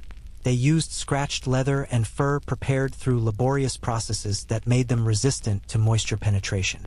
Mittens had separable outer and inner layers so that if the outer layer got damp, you could switch to a dry spare while the wet one froze-dried outside. Yes, freeze-drying, hanging damp garments in minus 60 degrees Celsius air would sublime the moisture directly from ice to vapor, leaving the garment dry without ever passing through a wet state. Historians still argue about whether these indigenous technologies should be called primitive or sophisticated. European explorers often dismissed them as crude, preferring their own wool and canvas despite those materials' obvious failures in Arctic conditions. It wasn't until the early 20th century that Arctic explorers like Vilhjalmur Stefansson loudly advocated for adopting indigenous methods. Stefansson lived with Inuit groups and adopted their clothing, diet, and survival techniques. He survived expeditions that killed others using European methods. His writings emphasized that indigenous Arctic peoples weren't struggling to survive. They were thriving, relatively comfortable, using technologies perfected over millennia. The dietary adaptations matter too. Traditional Arctic diets were almost entirely meat and fat: seal, whale, caribou, fish. This wasn't by choice. It's what was available. But this high-fat diet provided tremendous advantages in extreme cold. Fat provides more than twice the calories per gram of carbohydrates or protein, and digesting fat generates significant heat. The Inuit would eat enormous amounts of blubber, which provided both calories and the fat-soluble vitamins A, D, E, K that wouldn't otherwise be available without plant foods. Eating this much fat required adaptation, both cultural and possibly physiological.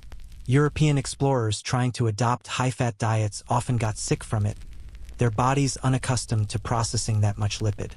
But indigenous Arctic peoples seemed to handle it fine, possibly through generations of selection for metabolic efficiency with high-fat diets. The caloric intake was also staggering. Estimates suggest traditional Inuit consumed 3,000 to 4,000 calories daily, sometimes more during active hunting seasons. Your body needs enormous energy to maintain 37 degrees Celsius core temperature when ambient temperature is minus 40 degrees Celsius. The calories aren't optional. Hydration strategies differed from what you'd expect. You can't drink water because liquid water doesn't exist outside shelter. It's all frozen. Traditional Arctic peoples would melt ice and snow, but that's energy-intensive, fuel is scarce, and time-consuming. Alternative strategies included eating snow directly. Yes, it costs body heat to melt it, but if you're eating anyway, snow in your mouth gets melted by your food's heat. More commonly, blood from freshly killed animals provided liquid hydration. This sounds unpleasant to modern sensibilities, but it's practical. The animal's blood is still liquid, body temperature, nutrient-rich, and immediately available. The knowledge systems extended to reading ice and snow conditions with life-or-death precision. The Inuit have numerous words for different types of snow and ice. Not 50 as pop culture claims, but certainly many more than English's generic snow. Each word described specific properties that mattered for survival. Snow you can build with, snow you'll sink in, snow that indicates thin ice underneath, ice that's safe to walk on, ice that's about to break. This wasn't poetic elaboration. It was technical vocabulary for navigating a complex and dangerous environment. Travel techniques minimized moisture generation. Long-distance travel was done at a pace that kept you just slightly cool, fast enough to make progress, slow enough to avoid sweating. Breaks were brief because stopping meant rapid cooling without the exercise-generated heat to compensate. Shelters would be built only when absolutely necessary, and building them was a practiced skill. An experienced person could construct a snow shelter, quinzhee, or igloo in under an hour, creating a space where internal temperature could be maintained well above external through body heat alone. The psychological aspects were woven throughout. Children grew up watching adults demonstrate emotional control in harsh conditions. Crying was acceptable inside, in warmth, but outside you maintained focus and composure. This wasn't toxic masculinity or emotional repression. Both men and women followed these patterns. It was survival behavior, teaching your nervous system to delay certain responses until circumstances permitted them safely. Storytelling traditions reinforced these lessons. Many traditional Inuit stories featured characters who made moisture management mistakes and suffered consequences. The hunter who worked too hard and sweated, then froze. The child who cried outside and damaged their eyes. These weren't just cautionary tales. They were technical training encoded in narrative form, memorable and transmissible across generations before written language. Modern Arctic researchers have extensively studied traditional indigenous practices and incorporated many of them into contemporary cold weather survival training. The moisture management principles are now standard. Layered clothing with vapor transmission, avoiding overheating, understanding that damp is dangerous. But there's a difference between following protocols you've been taught and having the deep, intuitive understanding that comes from growing up in extreme cold, learning it from before you can remember, having it be just how life is.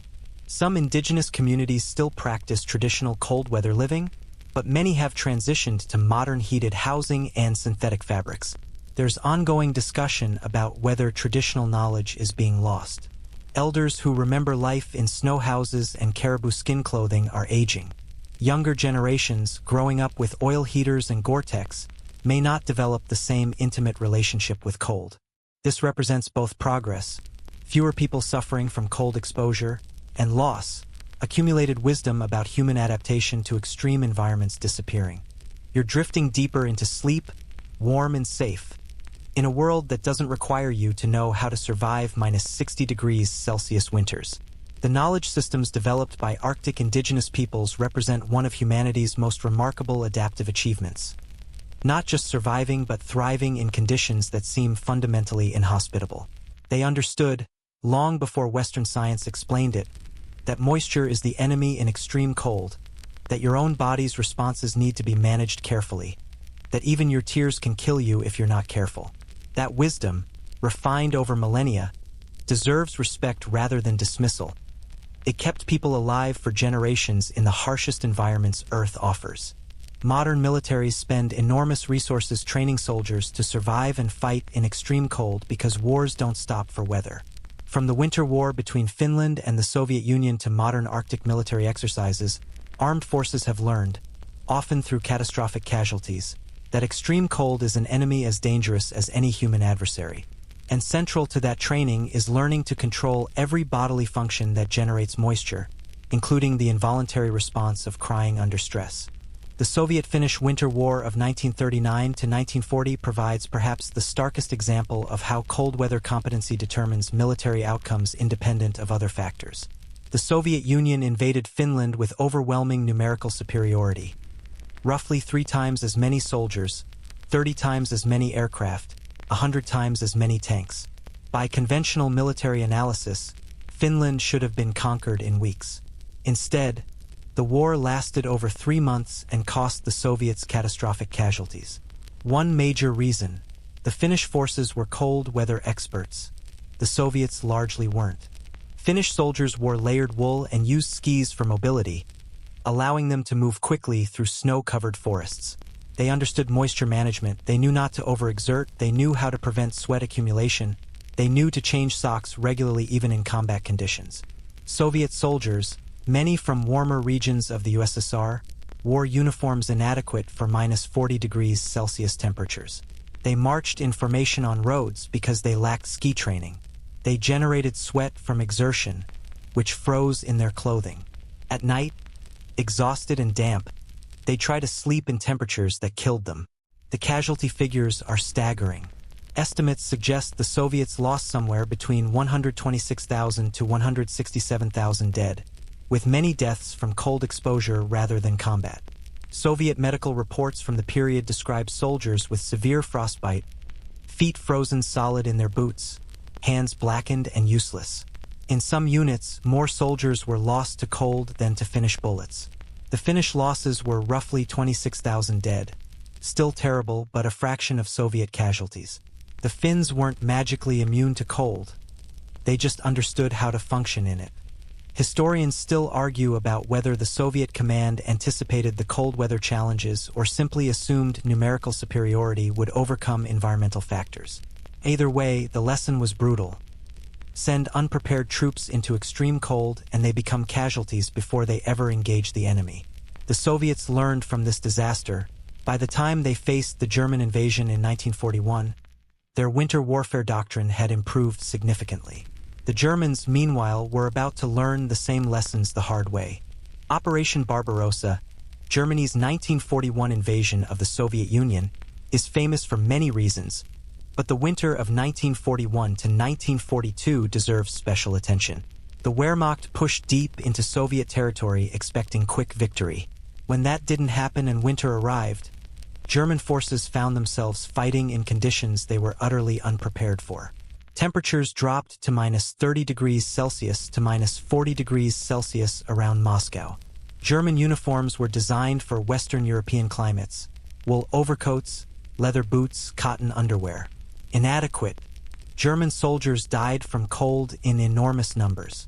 Frostbite casualties exceeded combat casualties in some units during December 1941 and January 1942. Medical reports describe conditions identical to Napoleon's retreat.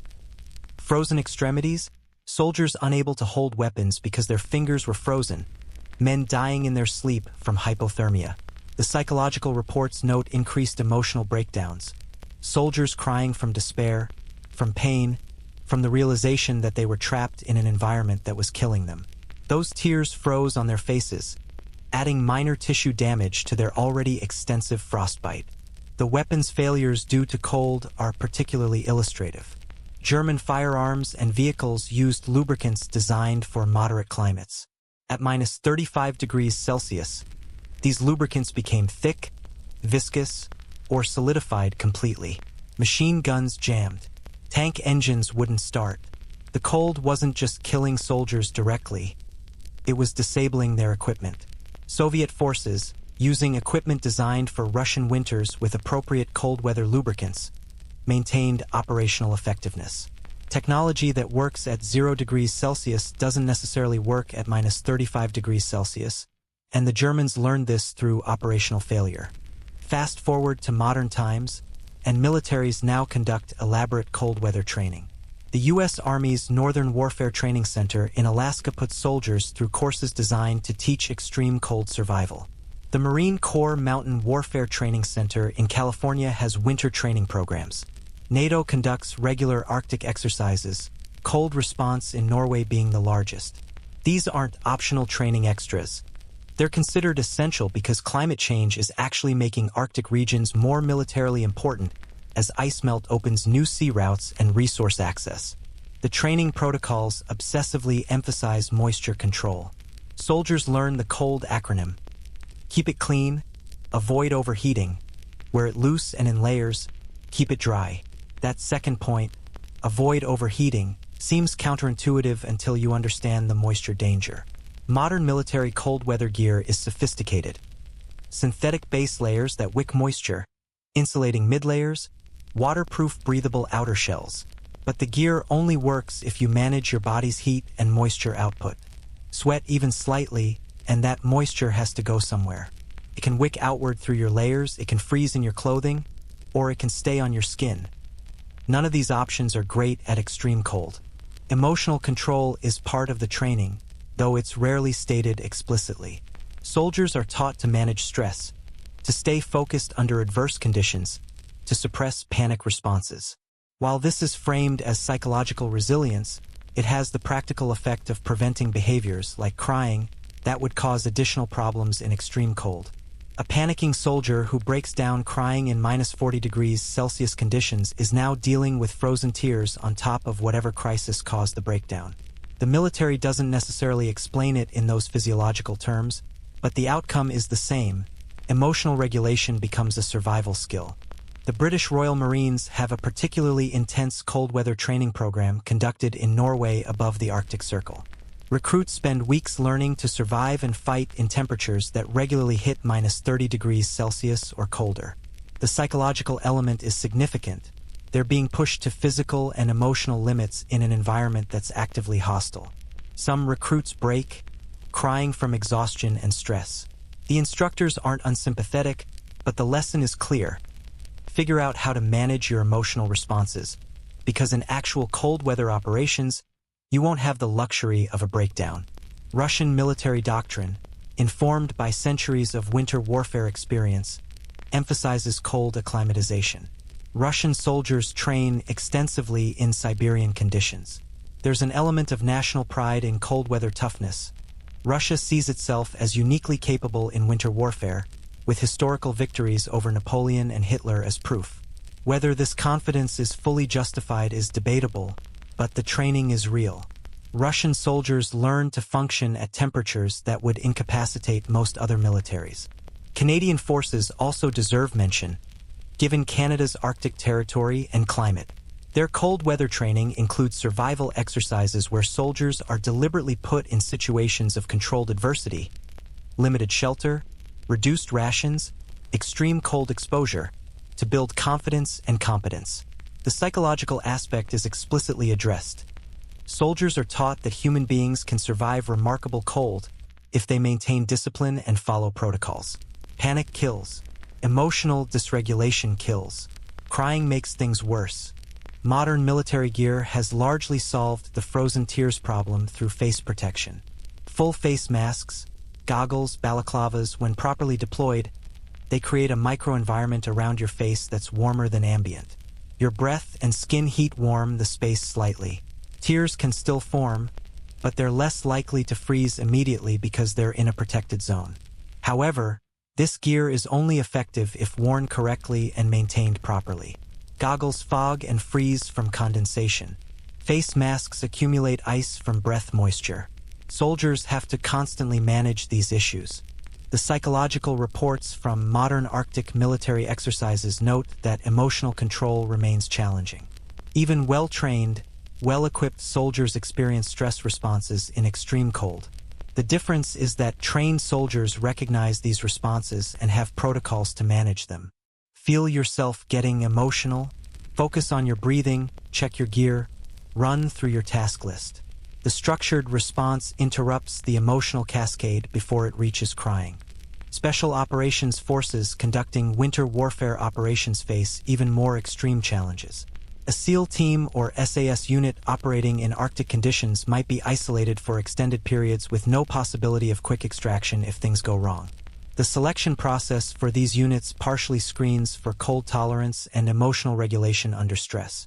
Someone who falls apart emotionally under pressure isn't getting through selection, and someone who can't manage their physiological responses to cold is a liability to the team. There are documented cases of military operations being compromised by cold weather injuries. A reconnaissance team member who develops severe frostbite becomes a medical emergency requiring evacuation, potentially compromising the mission and endangering the rest of the team. A soldier whose emotional breakdown leads to frozen tears and eye damage becomes a casualty even if no enemy action occurred. These aren't hypotheticals. After-action reports from Arctic exercises include instances of personnel becoming cold weather casualties despite all the training and equipment. The future military focus on Arctic operations is intensifying. As climate change reduces ice coverage, the Arctic becomes more accessible and therefore more strategically important. Russia is heavily investing in Arctic military infrastructure. The US is increasing its Arctic presence. China, despite having no Arctic territory, is declaring itself a near-Arctic nation and building icebreakers. All of this means more military personnel will be training for and potentially fighting in extreme cold conditions. Military research into cold weather performance continues. DARPA and equivalent organizations worldwide study metabolic adaptation to cold, optimal gear designs, psychological resilience training. Some research examines whether certain populations have genetic advantages in cold tolerance. Are people of Scandinavian or Siberian ancestry actually better adapted? The evidence is mixed, but there's interest in understanding any factor that might give operational advantage.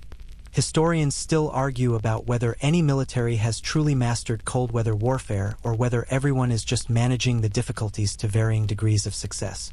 The Finns in 1939 were successful partly because they were defending familiar terrain against an unprepared enemy. Russian confidence about winter warfare advantage may be somewhat justified by experience but also somewhat mythologized by national narrative. What's clear is that no amount of training or equipment makes extreme cold safe. It just makes it more survivable, more operationally feasible, less likely to result in massive cold weather casualties. You're comfortable, warm, far from any military service or winter warfare, but somewhere right now there are soldiers training in extreme cold. They're learning to ignore discomfort, to manage their bodies like machines, to suppress emotional responses that could compromise their effectiveness or safety. They're learning that their tears, like every other bodily fluid, are potential enemies at -40 degrees Celsius. That maintaining combat effectiveness in extreme cold requires treating your own biology as something to be controlled and managed, not something to be expressed naturally. It's a strange inversion of normal human experience, this militarized relationship with cold, but it's necessary when war and weather collide. The future of human interaction with extreme cold is stranger than the past, because we're not just adapting to naturally cold places anymore, we're actively planning to colonize environments that make Antarctica look hospitable.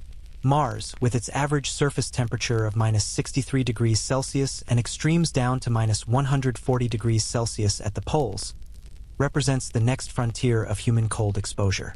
And the lessons about frozen tears, moisture management, and physiological limits we've been discussing, they're all directly applicable to humanity's plans to become a multiplanetary species.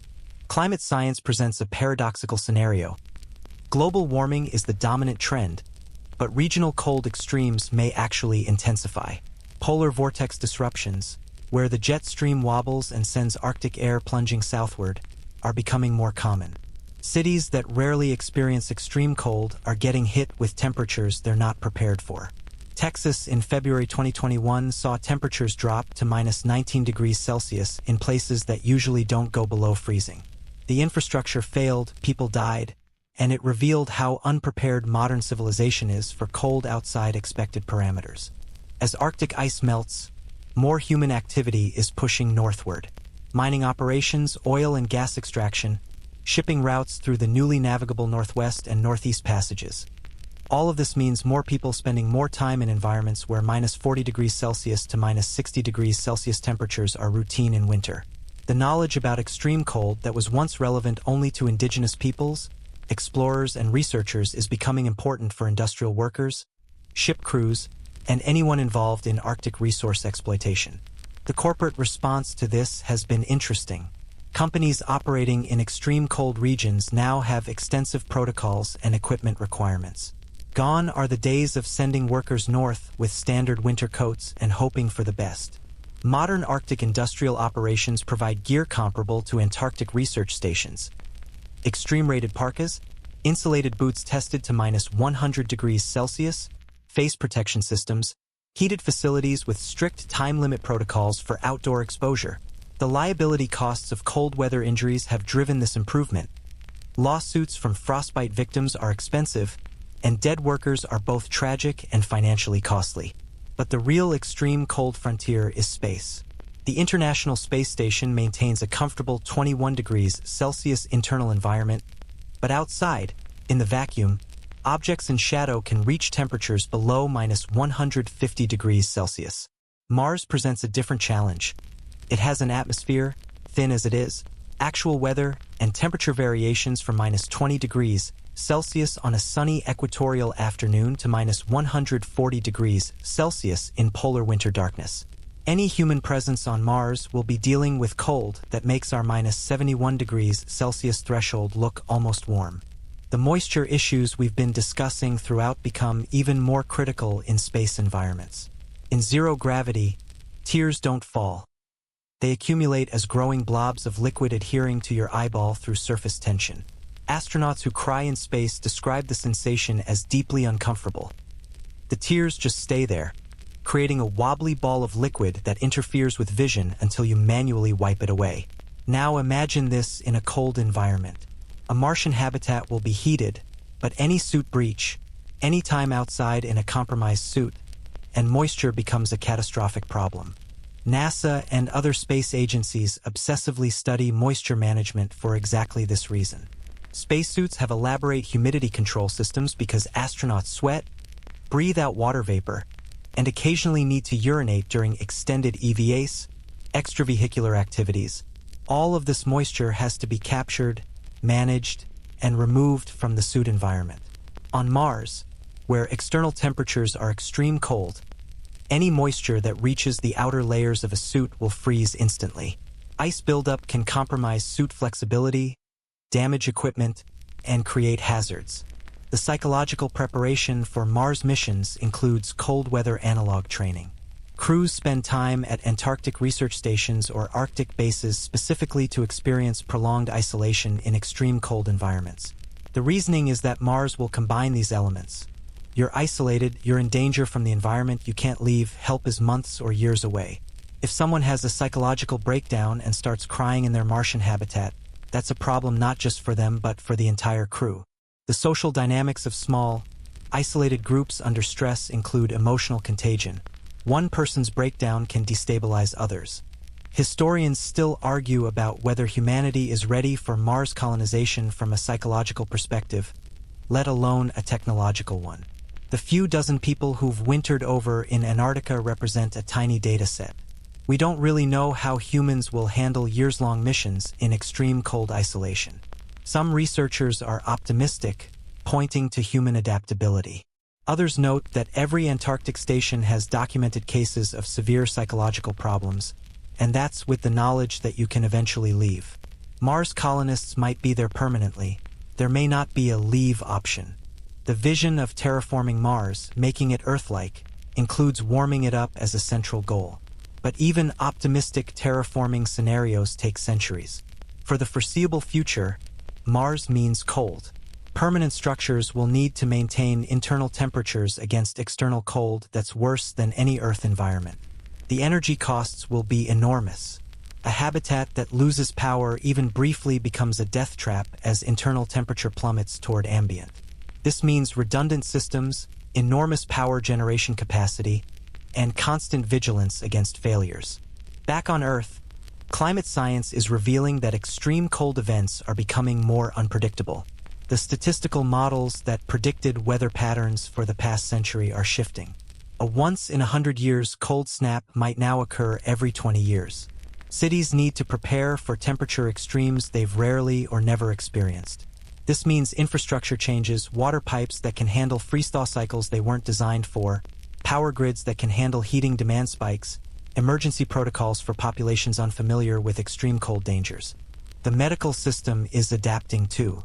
Emergency rooms in regions experiencing novel cold extremes now need to stock treatments for frostbite, hypothermia, cold-induced injuries that they rarely dealt with historically. Doctors in Texas probably didn't expect to treat frostbite patients, but in 2021 they did. The medical literature is expanding to include best practices for cold weather injuries across a broader geographic range. Educational systems are slowly incorporating cold weather safety into curricula in regions where it wasn't previously emphasized. Children in places experiencing new cold extremes need to learn the same lessons that Arctic indigenous children have always learned. Moisture is dangerous. Exposed skin freezes quickly. Emotional control in cold is important. It's strange to think of teaching Texas children Arctic survival principles, but climate unpredictability makes it relevant. The technology for managing extreme cold is advancing. Better insulation materials, more efficient heating systems, smart clothing with embedded heating elements and moisture sensors, these are transitioning from experimental to commercial. In a few decades, dealing with minus 40 degrees Celsius might be as routine as dealing with 40 degrees Celsius is now. Uncomfortable and requiring specific measures, but manageable with appropriate technology. But there's a limit to how far technology can push the boundary. At some point, the cold is simply too extreme for unprotected human biology, and you need full environmental isolation, essentially a spacesuit or pressurized habitat. The philosophical implications are worth considering. Humans evolved in African savanna environments where temperature rarely dropped below 10 degrees Celsius. Every expansion beyond that comfort zone has required cultural and technological adaptation. Clothing, fire, shelter. Our expansion into extreme cold environments represents pushing adaptation to a breaking point. At minus 71 degrees Celsius, we can survive, but only with elaborate technological support and constant vigilance. At minus 140 degrees Celsius, like Mars poles, we simply cannot be outside regardless of clothing. We need full environmental enclosure. This raises questions about whether we're still adapted to an environment when we require such extensive technological mediation. An Inuit person in traditional caribou fur clothing at minus 40 degrees Celsius is adapted, uncomfortable perhaps, but functional. A human on Mars in a spacesuit at minus 100 degrees Celsius is not adapted in any biological sense. They're surviving purely through technology. At what point does the environment become fundamentally inhospitable to our species regardless of our tools? Some transhumanist thinkers argue that the solution is biological modification. Genetically engineer humans to handle more extreme temperatures, perhaps incorporating antifreeze proteins from Arctic fish, modifying metabolic processes to generate more heat, altering skin and tissue to resist cold damage. This isn't currently possible, and the ethics are deeply questionable, but it represents one possible future. Change humans to fit the environment rather than changing the environment to fit humans. The more conservative approach is improving technology and protocols. Better suits, better habitats, better training, better psychological support. Accept that certain environments will always require extensive technological support and focus on making that support as reliable as possible. This is the current NASA approach. Don't try to make humans cold tolerant. Make cold environments survivable through engineering. The crying problem specifically is solvable through environmental control. Maintain habitat and suit environments at comfortable temperatures and pressures, and tears work normally. The challenge is that any system can fail. A habitat heater malfunction, a suit breach, a power loss, suddenly you're exposed to extreme cold, and if the stress of the emergency makes you cry, you've added a medical problem to your crisis. So the ultimate solution is still what Arctic peoples learned millennia ago. Emotional control, because your environment might kill you and your own biological responses might help it along. Climate refugees might become a reality not just from heat and flooding but from extreme cold as well. If polar vortex disruptions become severe enough, some currently inhabited regions might experience regular winter temperatures they're not equipped to handle. Populations might need to migrate seasonally or permanently, creating new demographic pressures. The world could see cold weather refugees, people displaced because their homes became uninhabitable due to extreme cold that wasn't historically normal for their region. The economic implications are staggering. Entire industries, construction, agriculture, transportation, have to adapt to more extreme and unpredictable cold. Infrastructure costs increase. Heating costs spike. Places that were marginal for habitation might become uninhabitable. Other places that were uninhabitable might become accessible as ice melts. The map of human civilization could shift in response to changing cold patterns. You're sinking deeper into sleep now, your body at perfect temperature, your tears functioning exactly as they should, lubricating your eyes naturally with no danger of freezing or damage. You exist in a moment of climate stability and comfort that may be historically unusual. For most of human existence, cold was a serious threat. For much of the future, as we push into space and deal with climate unpredictability, cold might be a threat again. The knowledge about extreme cold, about frozen tears, moisture management, physiological limits, isn't just historical curiosity. It's relevant to humanity's future as we venture into environments that make Earth's coldest places seem almost welcoming. The lesson of -71 degrees Celsius is fundamentally about limits. Human biology has boundaries beyond which we simply cannot function without technological intervention. Those boundaries aren't abstract. They're concrete, measurable temperatures and conditions. When we push beyond them, we need to understand that our normal responses, sweating, breathing, crying, become potential hazards. We need to modify our behavior, our technology, our entire relationship with our environment. And we need to remember that the cold is patient, unforgiving, and always waiting for our mistakes. The future holds both warming and extreme cold, both technological solutions and human vulnerability. We're remarkably adaptable as a species, but we're still tropical apes trying to survive in environments we weren't designed for. The tears that run freely down your face in comfortable warmth would freeze solid at -71 degrees Celsius, scratching your cornea, gluing your eyelids shut, turning your own sadness into a weapon against you. That's the reality of extreme cold. It takes everything normal and inverts it, making even your most basic biological functions potentially harmful. Understanding this isn't just academic. It's essential for anyone venturing into the extremes, whether in Siberia, Antarctica, or someday on the frozen surface of another world.